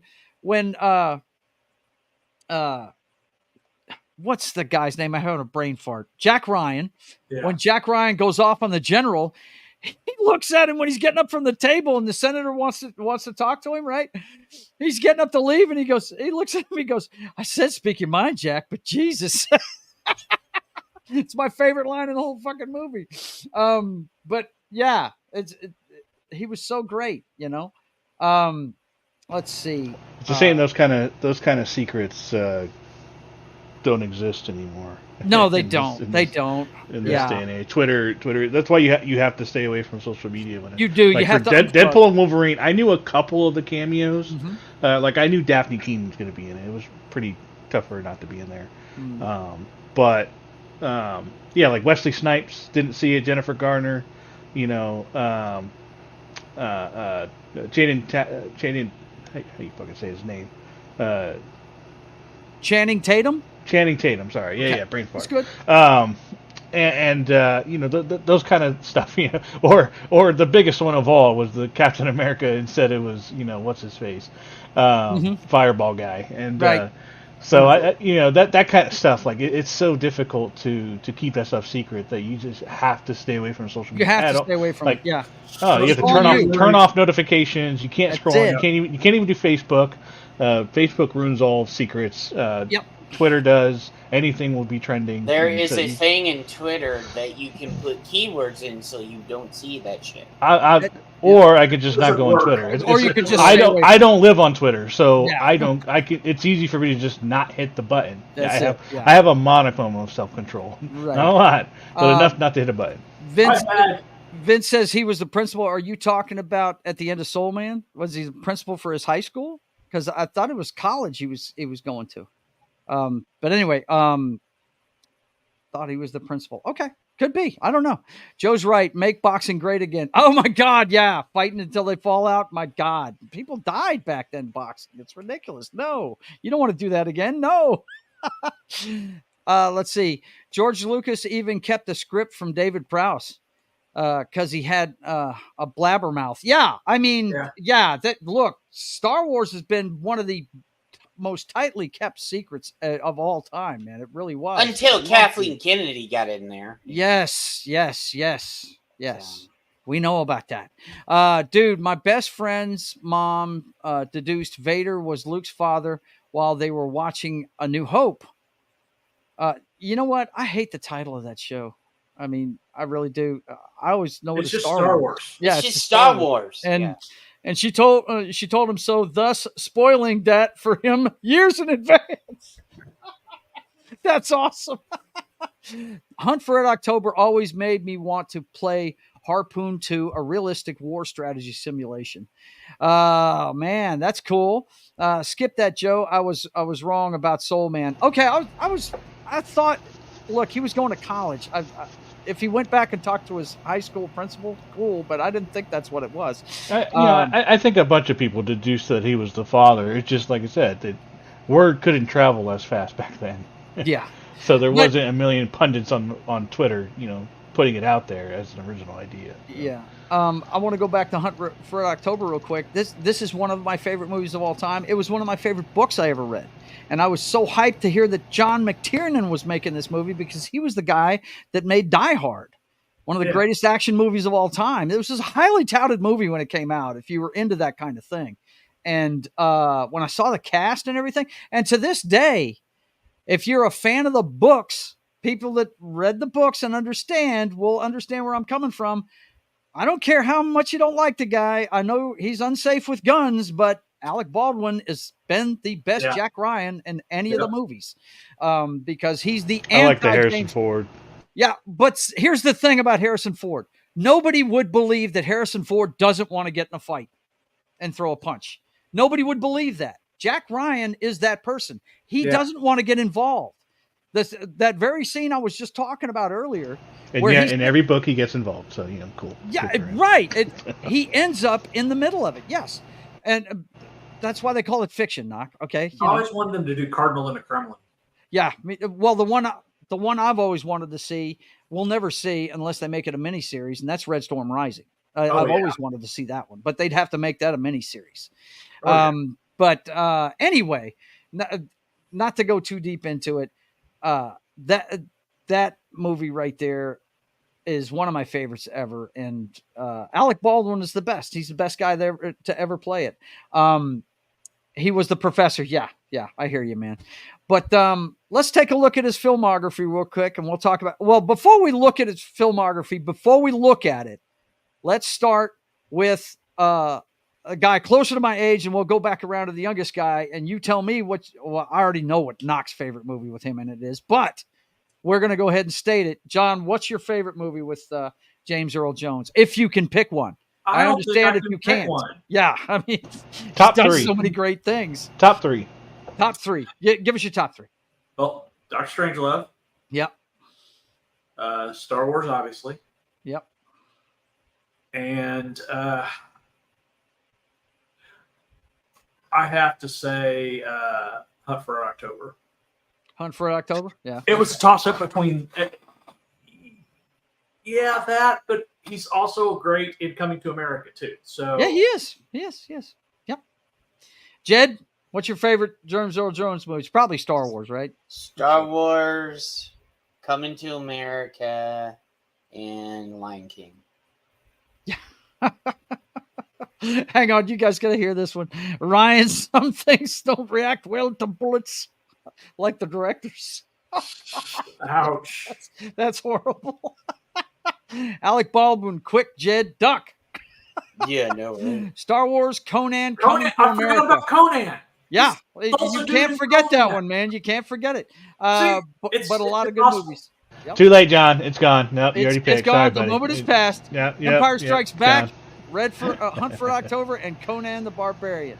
What about you, Knock? What's your favorites? Pretty much the same as Jed's. It's got to be Star Wars, of course, and then Coming to America. I mean, that Eddie Murphy. My teens with Eddie Murphy was, in the 2000s. Yeah, he was. Obviously, that movie wasn't in 2000, but you go back and watch all his movies when you get interested in the 2000s. Mm-hmm. And then Lion King. I grew up with that. Right, yeah. That was my one of my movies on VHS that I would watch as a kid, and his voice as the father, just Simba is. Yeah, he was the voice of everybody's father, wasn't he? I mean, it's crazy. It's crazy. That calming, just that's a dad.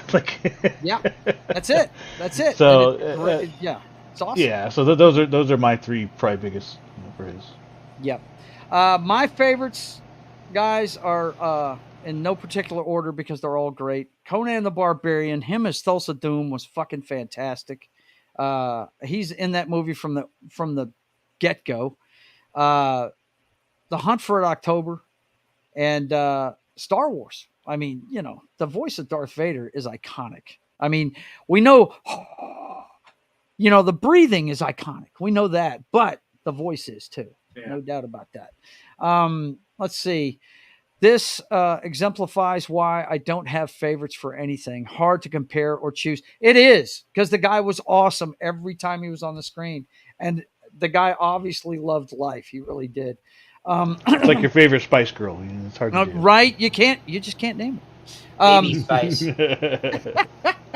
But I want to go through his filmography real quick, and we'll talk about some of the movies. Ginger Spice. We've got to hit just some of them because, as you can see, 190 on this list. Yeah. Now, I do want to point out a couple of things that I thought were kind of funny, but not really surprising. His first two roles were on soap operas, The Guiding Light. Playing a doctor on The Guiding Light and As the World Turns. But the other thing I want to point out is this. This is how stupid IMDb is sometimes. Look at the top 4 movies they list. They don't name Star Wars.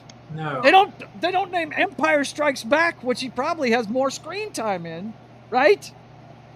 They mention Rogue One, where he's barely in the fucking movie. Right? Well, that wasn't even him in the movie in the first place. But his voice is in it, No, it says voice. It says voice in parentheses. It says so, voice right there. Yeah. But Field of Dreams, I get. Lion King, I get. Hunt for October, I get. Why wouldn't you put Star Wars in here? You know, No, you put Empire in there. Well, I'm just saying, you know, one of the first three has to be there, not Rogue One. What are you doing, IMBD? Come on, man. Rogue One was just a snuff film for Kathleen Kennedy. Nah. Yeah. 1964, the year before I was born. Doctor Strangelove, or How I Learned to Stop Worrying and Love the Bomb. That was on the knock list, and I watched it. And I think you liked it, didn't you? It did. I did. Yeah. Very much so. Mm-hmm. Yeah. I'll never forget Slim Pickens on the bomb. Yeah. No kid. That's an iconic scene right there. Watching him with the hat, on all the way to the ground. Yeah. I mean, it's definitely one I gotta watch again soon because I do want to start remembering that one. Yeah. Lois and Clark was awesome. Let's see. He's saying, wow, he was in an episode of Lois and Clark. I just started rewatching that show. Yeah, wow, awesome. really? Lois and Clark. He's got a lot of credits, man. He showed up on a lot of things. It's the Dean Cain show, not the newer one. Yeah, Lois and Clark. I remember it. Yeah, I like Dean Cain as Superman. Yeah, I thought he was cool. Rogue One, play Dark Forces instead. Rouge One? Rouge One. Play Dark Forces instead because they ripped off Kyle Katarn. True. Wow. Well, okay. I wouldn't know. Kyle Katarn doesn't exist anymore. Yeah, that must be in the extended universe. It's the extended I wouldn't know anything about it. But this movie right here, of course, you know, he plays a small part in it, but he's on the plane that drops the bomb eventually. Through no fault of his own. I did like how he popped his head out of the hatch and said, could this be a test? Loyalty test? Yeah, pretty neat. But a great movie by one of the greatest directors of all time, Stanley Kubrick. And, you know, a great movie. Peter Sellers. Yeah, it was a showcase for Peter Sellers, wasn't it? He played 3 different parts in it. George you know, the C. mad Scott, scientist. I think he played the National Security Advisor too. Yeah. And he was the Air Force officer trying to talk the commander down at the SAC base, right? When he, I think he was. Yeah. Let's see, gentlemen. There is no fighting in the war room. In the war room. Yeah, there's no fighting in the war room. That's so fucking great, man. It is a fantastic movie. If you've ever seen it, never seen it, I highly recommend that flick right there. It's a good one. Joe, do the middle click. Stop doing the backspace. Okay, I'm sorry. We taught you this. I understand. You don't have to keep scrolling up every single time. Okay, well, I like scrolling, so I'm showing everybody all the stuff he was in. No, I mean, but you have to keep restarting. Marty Hill for the Betty and Barty Hill UFO incident. Which one? This one right here? Yeah. Okay. Now, what is this?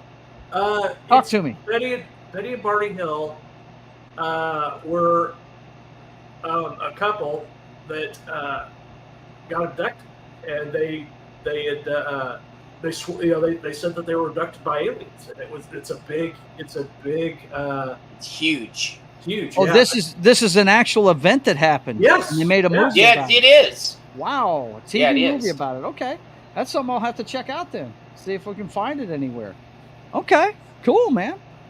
That's cool. And it's been redone in a lot of different formats over the years too. But yeah, that story is, you know, that's one of the iconic stories from in ufology is Betty and Barty Hill. Okay. So what button do I need to hit, Knock? No, it's too late now. You already went in it. Oh, okay. Sorry. Remember, you hit the middle. I know. Yeah. Scroll button. Yeah. Okay. There. Okay. Sorry. Let's keep going. Let's see. He was in Jesus Nazareth? I don't remember him. Yeah, Jesus Nazareth. Balthazar. The greatest. He plays Malcolm X talking to Muhammad Ali. Wait, he was in Star Wars? Yeah, believe it or not. And uncredited. I really hate this right here. Just call it Star Wars, goddammit. You can do that for the first movie. Shit. Drives me nuts. Anyway, yes, we all, even better, make it the Star Wars. Right? The Star Wars, yes. I forgot about the action. We all know about this one. One of the greatest movies ever made. It's definitely in my top 5 movies ever. It changed. Look, Jaws 2 years before it was the birth of the summer blockbuster. This movie changed the way movies were marketed, the way they were made. I mean, George Lucas made a lot off of Star Wars, but you would be shocked to find out how much money he made off Industrial Light and Magic, the science, the special effects company that he started because he wanted to make this movie. Yep. I mean, that's where he made his money at, because he was making the science, he was making the special effects in every fucking movie that was coming out, not just his own. ILM still makes most special effects. Ton of shit. But yeah, I mean, you know, some of us saw this when it came out, others didn't. But I mean, this is a timeless flick, though. That's what's so great about this movie right here. And he was part of it. He's part of the mystery of it, man. That the voice, that same voice that sounds like the father, Mufasa, is one of the most menacing voices you'll ever hear, too. You know, that picture right there that you're showing with that is my sunshade for my car. Really? Yeah. That's cool, man. That's it. I remember, guys. We've seen this picture how many times in magazines stuff growing up. I mean, that was the picture right there, man. The whole bunch right there. Let's see. Don't get Joe going on UFO rabbit hole. I don't know much about it, but I'm curious about it. I'm kind of like Joe Rogan. I guess it's just something with the name Joe. We're curious about it, but we're not. We love hearing about it and talking about it. Let's see. I did watch Encounters of the Third Kind because it was on the knock list. Did you like that one, man? Yeah, it was great. That is where the Greys originally came from. Was the from that story? Hypnosis. Okay. When they're under hypnosis, that's what they described were the Greys. Dude, have you seen Gabriel's Fire? No, I have not seen that movie. In my movie collection, there is Star Wars and Star Wars Episode 4, A New Hope. Yeah, if you've got the VHS, it says Star Wars. I guarantee you it does. Star Wars is the near original movie. It's the THX version with just better audio mixing. Oh, very cool. Very cool, man. But anyway, yeah, I mean, we love it on this channel. We talk about Star Wars all the damn time. Yes, and we know he did 2 other sequels. I got rips from the original Laserdisc. Do you? Yeah. Well, let's continue on our little journey down this path here.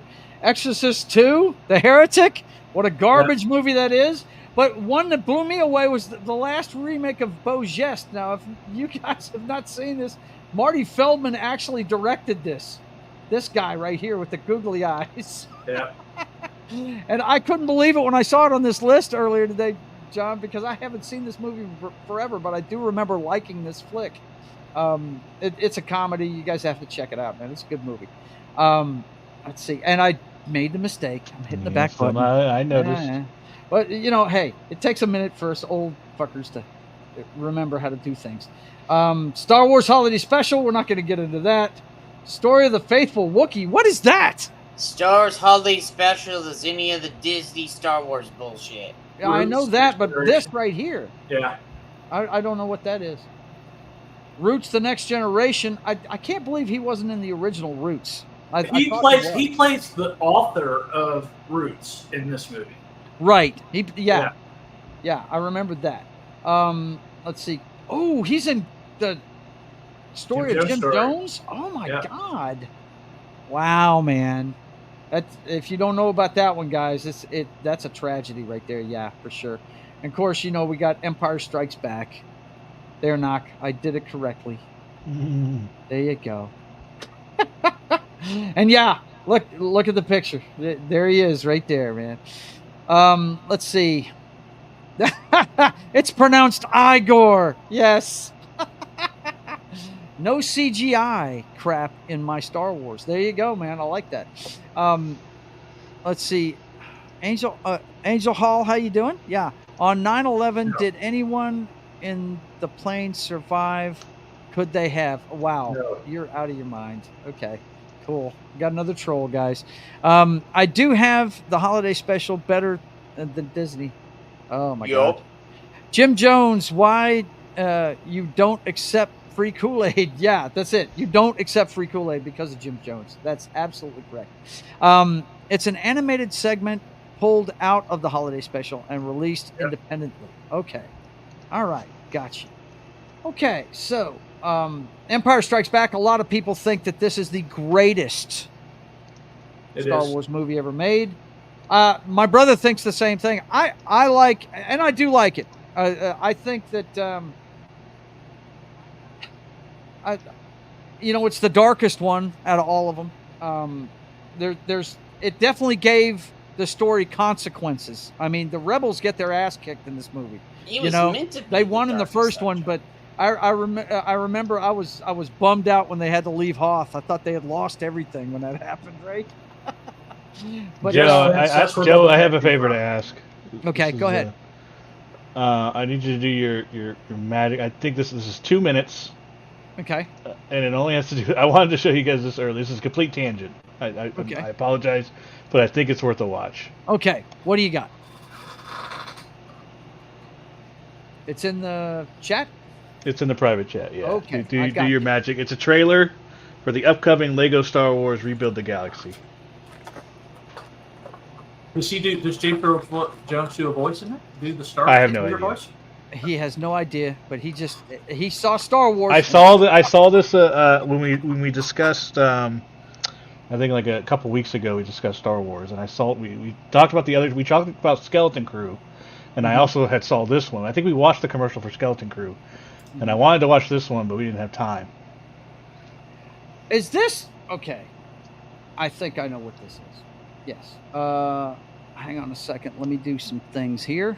First of all, let me flip that, and I'm gonna have to change the way I apologize for the disruption in the stream, guys. I think this is worth it, though. Okay. It's okay. You're doing it besides me this time. So yeah. This is the Jed move. You're pulling it. Look at you. He's pulling. Look at you. He's learning. You have more I wanted to do it than you think. I wanted to do this while we were talking Star Wars. So I'm proud of you, Padawan. I'm taking advantage of it. All right, let's see. Stop sharing and reshare, and just try to keep your eyes open on everything that happens in this trailer because it is awesome. Plus, it's going to be sped up a little bit, so it's going to be lots of miss. All right, let's see. Here we go. You might need to make a lot of pauses, Joe, whenever you see something. Yeah, I'm going to. Worry not. Well, I mean, not just for the fact that we have to, but, there's a lot of things to pause We on. got my boy in there with a lightsaber. I see. This is my boy. I think I see Jar Jar Binks. Oh, hell, the Lord Sith Master! Sith Master. Okay. So good. That's my boy right there. Is the home of the most epic story ever told. But then I found the cornerstone, and everything changed. The cornerstone? Yeah, it's oh just my God, it's a multiverse. It is. Yeah, it is. Okay, so but it's okay. It's okay. This is worth it. There's some multiverses you want to see. This came from them, and this is official canon. It's not. There's no canon. This is not canon. It is not canon. This is just a little event. They're using this as a soft reboot to other stuff. No, absolutely not. Speculating that. Get it straight, Jed. They had not said that. If you are speculating, they could do that. No, this is definitely nothing happening. This is literally just a special event.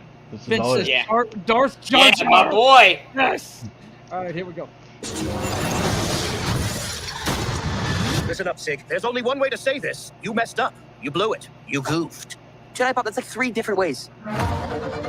When you removed the cornerstone, you created a new galaxy.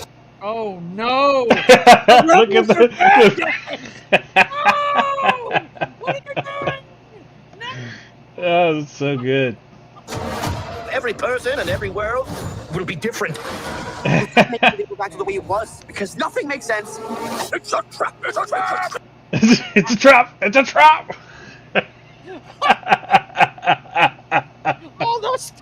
all the stormtroopers are fucking at Akbar. That's awesome. Look at what Martin just said. Look at what Martin just said. In 2 days, by the way. This is coming out in 2 days.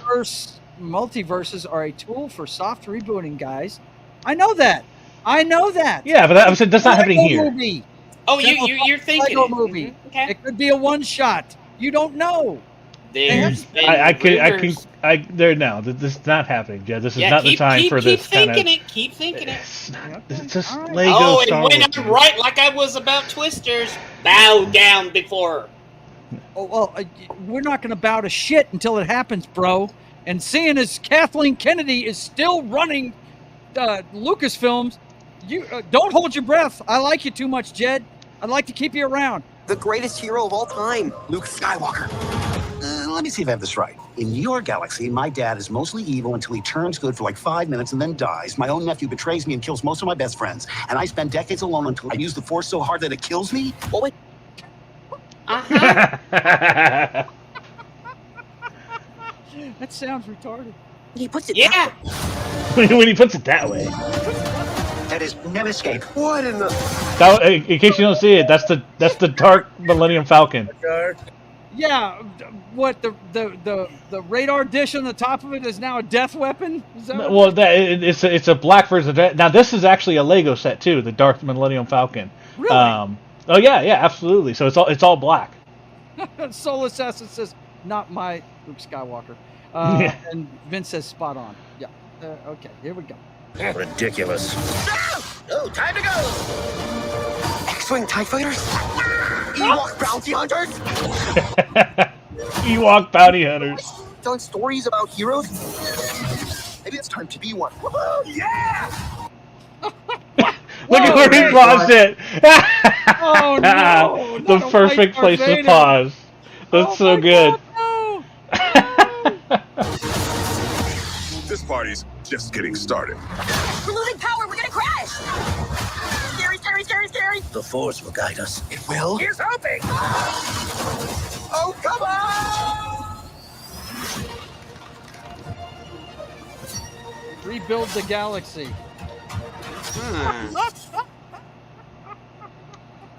I'm sorry, that looked good. Check that out. It's on Disney Plus. It comes out in 2 days. So I thought it was worth the watch. Yeah, I hear you, man. That's cool. And none of it would have happened without the help of James Earl Jones, one of the greatest actors to ever live. Let's see. I still prefer the TIE Fighters.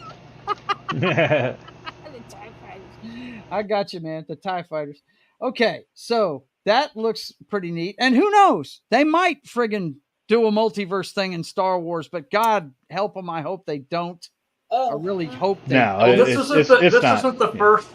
Technically, the first of the multiverse is the that thing they did in Rebels with the mists and. See, you guys are talking about stuff I know. Nothing. Yeah, the world beyond worlds. There is already kind of a multiverse whole thing happening, but that's different from what this is. Just a one-off little holiday special. That nothing is going to come from this particular show. You never know, though. If people like it, you never know. You never know. Don't encourage Jed. We might have to bow down to Jed. We might have to do it. Prepare yourself. Yeah. Okay. Let's see. Okay, we've only got a few minutes left, so and so much. We could have done this whole show about him. Joe, you're muffled. I'm sorry. Let me get right up on the mic. Can you hear me now?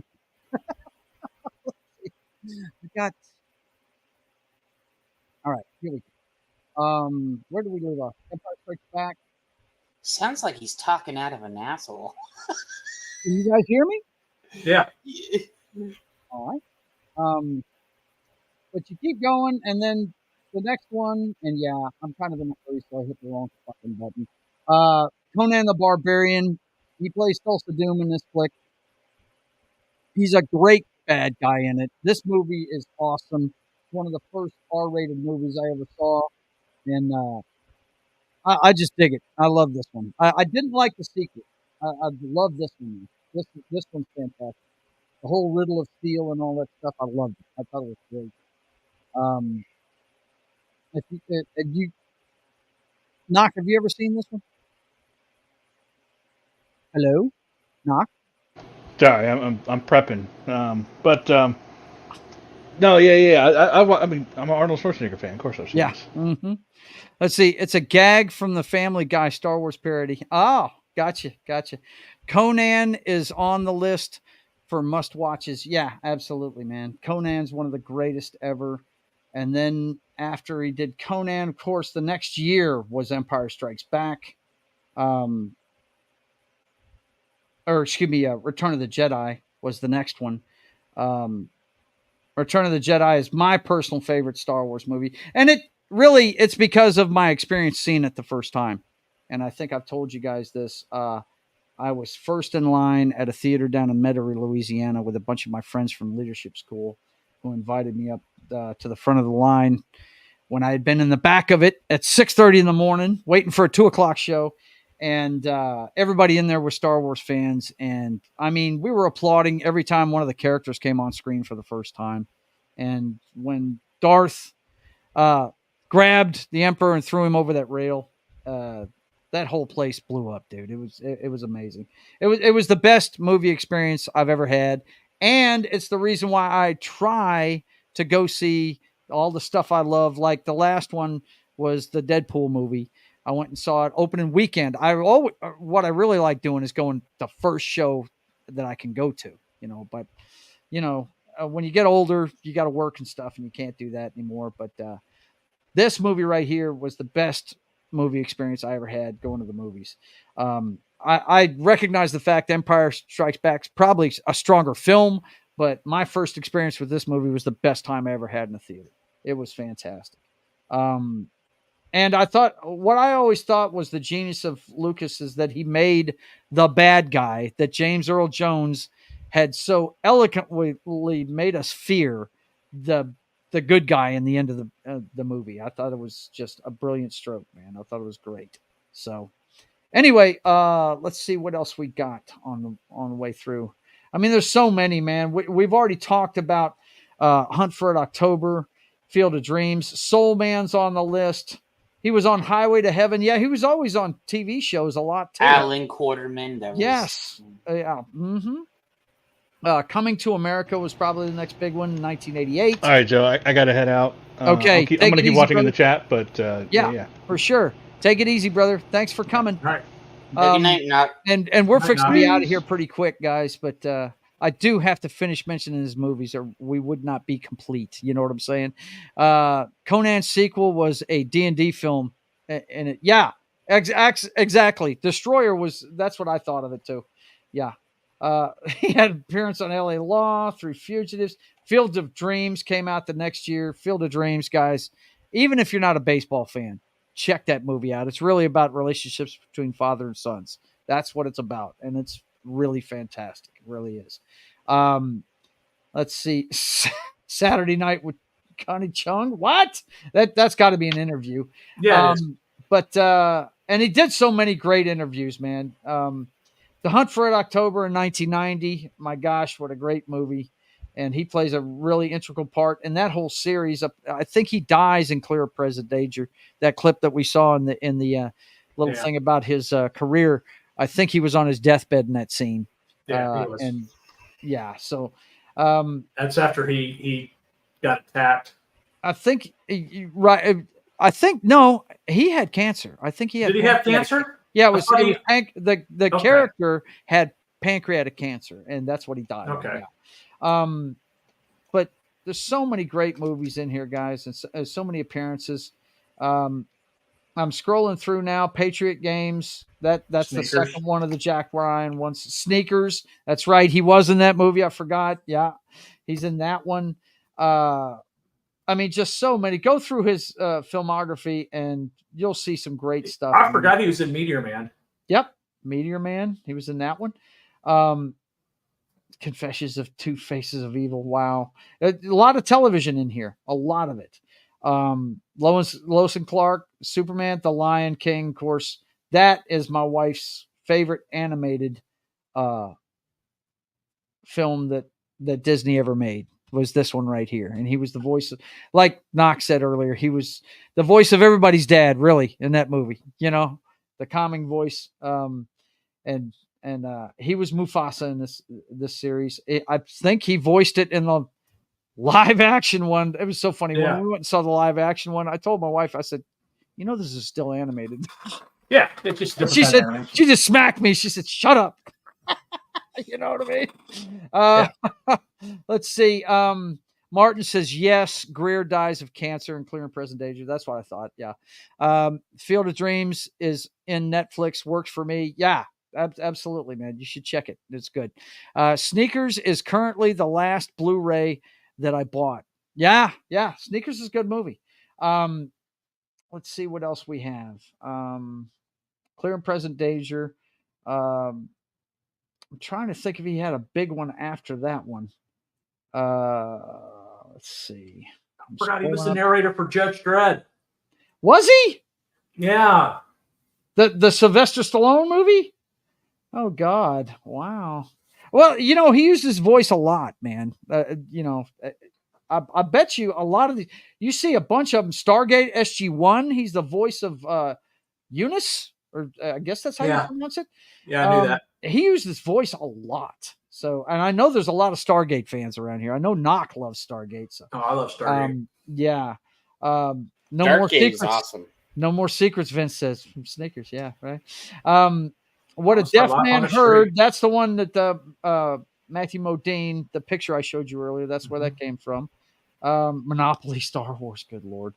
Lion King 2, Simba's Pride. Yeah. How many Lion Kings have there been? Right.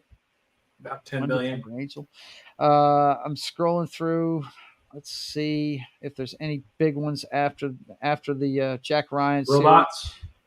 Robots. Yeah, if you're a fan. I mean, I never watched that one. Sandlot 2. Yeah, I didn't. I scrolled past the Sandlot, but Sandlot was a great movie about baseball that he was in. One of my favorite movies of all time, Judge Dredd. Really, the Sylvester Stallone one. Yeah. Let's see. Eunice, where the first host of I can't pronounce that. Tell me what it is. Okay, gotcha. Bench Warmers. Yeah, I remember that movie. That was pretty good. He's the voice of Darth Vader in it. Imagine that. I wonder how many times he just does Darth Vader in movies, man. Look at this, 2.5 Men. He was on House. Yeah. Wow, man. Of course, Lion King here and there and stuff. He's on the Big Bang Theory as himself.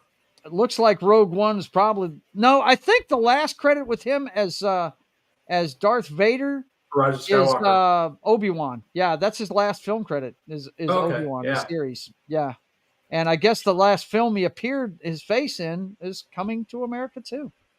So yeah, and he did the Lion Mufasa and the Lion King twice. He did it once in the live action. I hate that. Yeah. Man. It's all that live action CGI. Is so god awful. But look. This guy was a giant, and look, he's got so many fans around the world, it's not even funny. And the thing that was so great about this guy is it wasn't about him. Kind of like why I love Captain America. It was never about him. He just wanted, and he's one of the rare actors, boys and girls. I didn't know this until I started doing my research. He's won an Emmy, he's won an Oscar, and he's won a Tony Award. He's done all three. And not many actors do that. Not many actors can do it, television, screen, and stage. And he's done all three. So yeah, he's multiples of all of them. This guy, he's just a force of nature. God rest your soul, man. We're gonna miss you. Light has gone out in the world. James Earl Jones another one. Gone. Do what? What'd you say, Joe? There'll never be another one. There will never be another one. No, there's some good voices out there. I mean, you got like Morgan Freeman, the voice of Batman, right? What's his name? Kevin Conroy. Everybody swears up and down that's Batman. That's Batman, yeah. And so but this voice will never be duplicated. People can recreate it. AI can recreate it, but nobody will ever have the nuance that this guy had. The Demolition Man, where my go-tos growing up, yeah. No doubt that and Dread. Okay. Quick search says 20 results for Vader, him playing Vader and stuff. Yeah, no doubt. Yes, he won a Tony. Hang on. Let me behind the scenes do a little search and see. It should be on here, but I think I'll do it quicker through a search engine. Let's see. James Earl Jones Tony Award.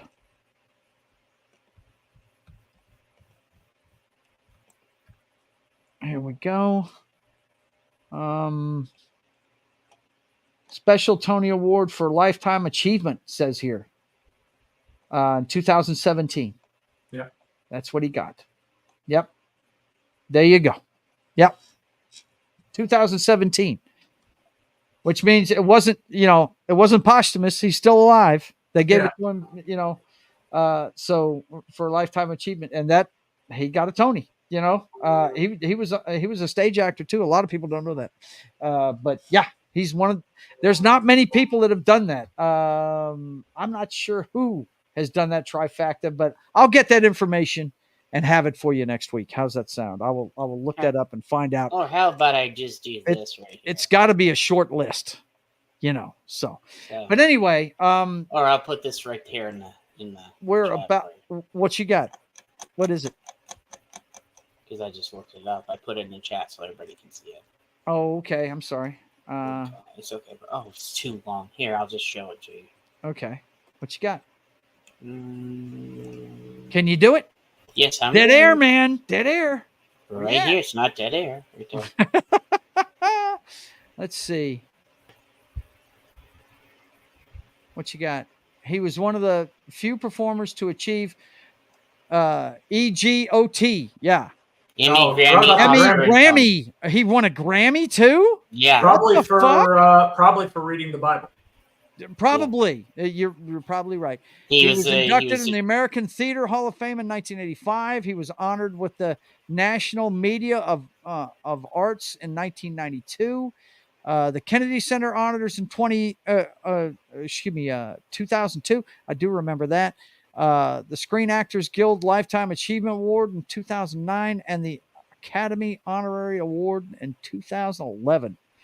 Look, the guy was he was a force of nature. That's just all there is to it. And I have never watched a movie with him in it that I did not like. Greatest actor through our lifetime. Yeah, he's one of the greatest actors ever. And you're right.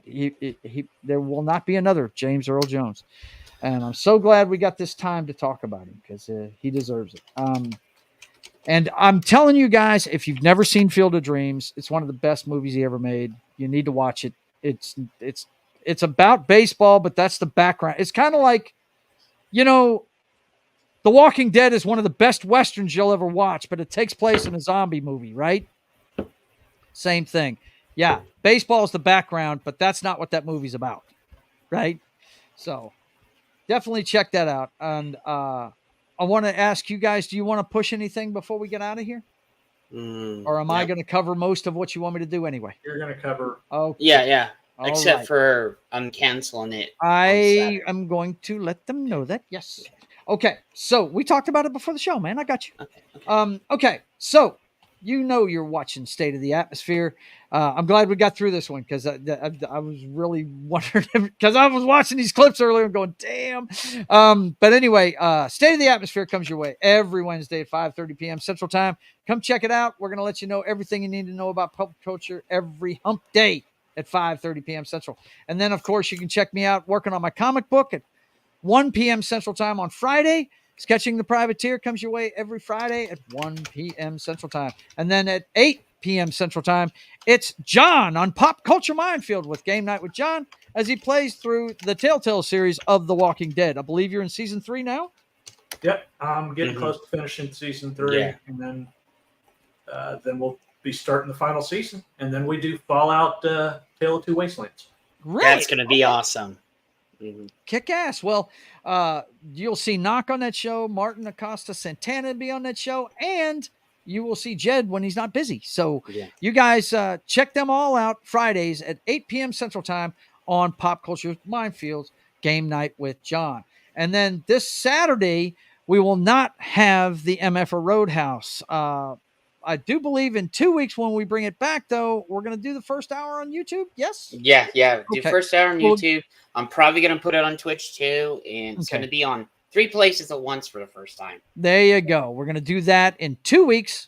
not this Saturday, but next Saturday at 9 p.m. Central Time on YouTube, Twitch, and the big green play button. So you guys come check us out in a couple weeks on the Saturday night MFR Roadhouse. Full show will be on Twitch and Rumble, only an hour on YouTube. So. There you go. All right. Won't you be at your mom's that weekend?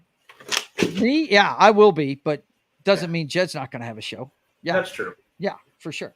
And if I doubt I'll be up, but if I can get on there, I will. But I'm not promising anything. But anyway, he's going to have a show in a couple weeks, so you guys go check it out. 9 p.m. Central Time on Saturday night on Jed Revenwolf's channel, and then of course this Sunday it's Week 2 tailgate. We're going to give you our predictions for the games on Sunday. We do it 2 hours before kickoff of your afternoon slate of games in the NFL on Sunday at 10 a.m. Central Time right here on my channel. And then Sunday evening, we're changing the time of the Brothers Hack the Matrix. We canceled it this week because it was the opening week of football season. We both wanted to watch the games. So we're going to start doing it at 6:30 p.m. so we can get through the evening game. And then, there's a little gap in there before kickoff of the next one. So we're going to do it from 6:30 to 8 from now on Sundays. The Brothers Hack the Matrix. Everything you need to know about the clown show that is 2024 through today's headlines. The Brothers Hack the Matrix every Sunday at 6:30 p.m. Central Time. And then Monday morning, see, I should have found that picture right there for the thumbnail, right? I didn't see that one. But I'm sure that Gary has decided Military Monday is going to be Patriot games because James Earl Jones is in it with Harrison Ford. It's a Jack Ryan story written by Tom Clancy. You guys come check it out at 10 a.m. Central Time on Pop Culture Minefield's channel, Military Monday with Gary Kissel. And then, of course, It's Only Talking Roll comes your way every Monday at 4 p.m. Central Time. I haven't been there in a couple weeks, but if he does a show this week, I will be there. I've just been busy, but you guys come check him out. I'm usually on that panel every Monday at 4 p.m. Central Time on That 70s Rock Fans channel. And then, of course, I will be back to playing video games. We didn't do it this week because of the debate, but this Tuesday, I will be back playing some Brutal Legend, boys and girls. Part 6 comes your way.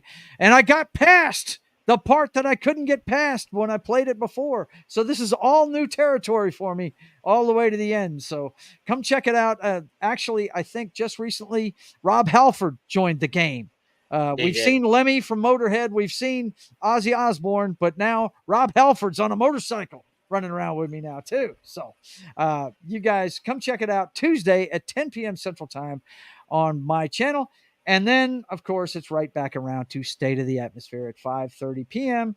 on Hump Day. So for myself, those that were on earlier, Ruben and Knock and John Das Wolfen and Jed Revenwolf, I want to thank all you guys for being here. Let's check out the chat one more time before we get out of here. Of course, my man Vince loves putting my links up. I appreciate it, man. He is wearing it out, man. He's got everybody's links up there. And Kay is saying, great show. Thank you very much, young lady. Appreciate it. And I want to tell the rest of you, thank you for being here. We wouldn't be here without you.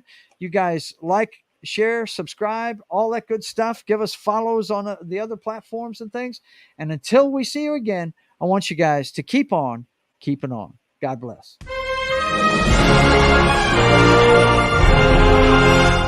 Let's fucking go. Let's fucking go.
All righty, boys and girls. We'll see you next time.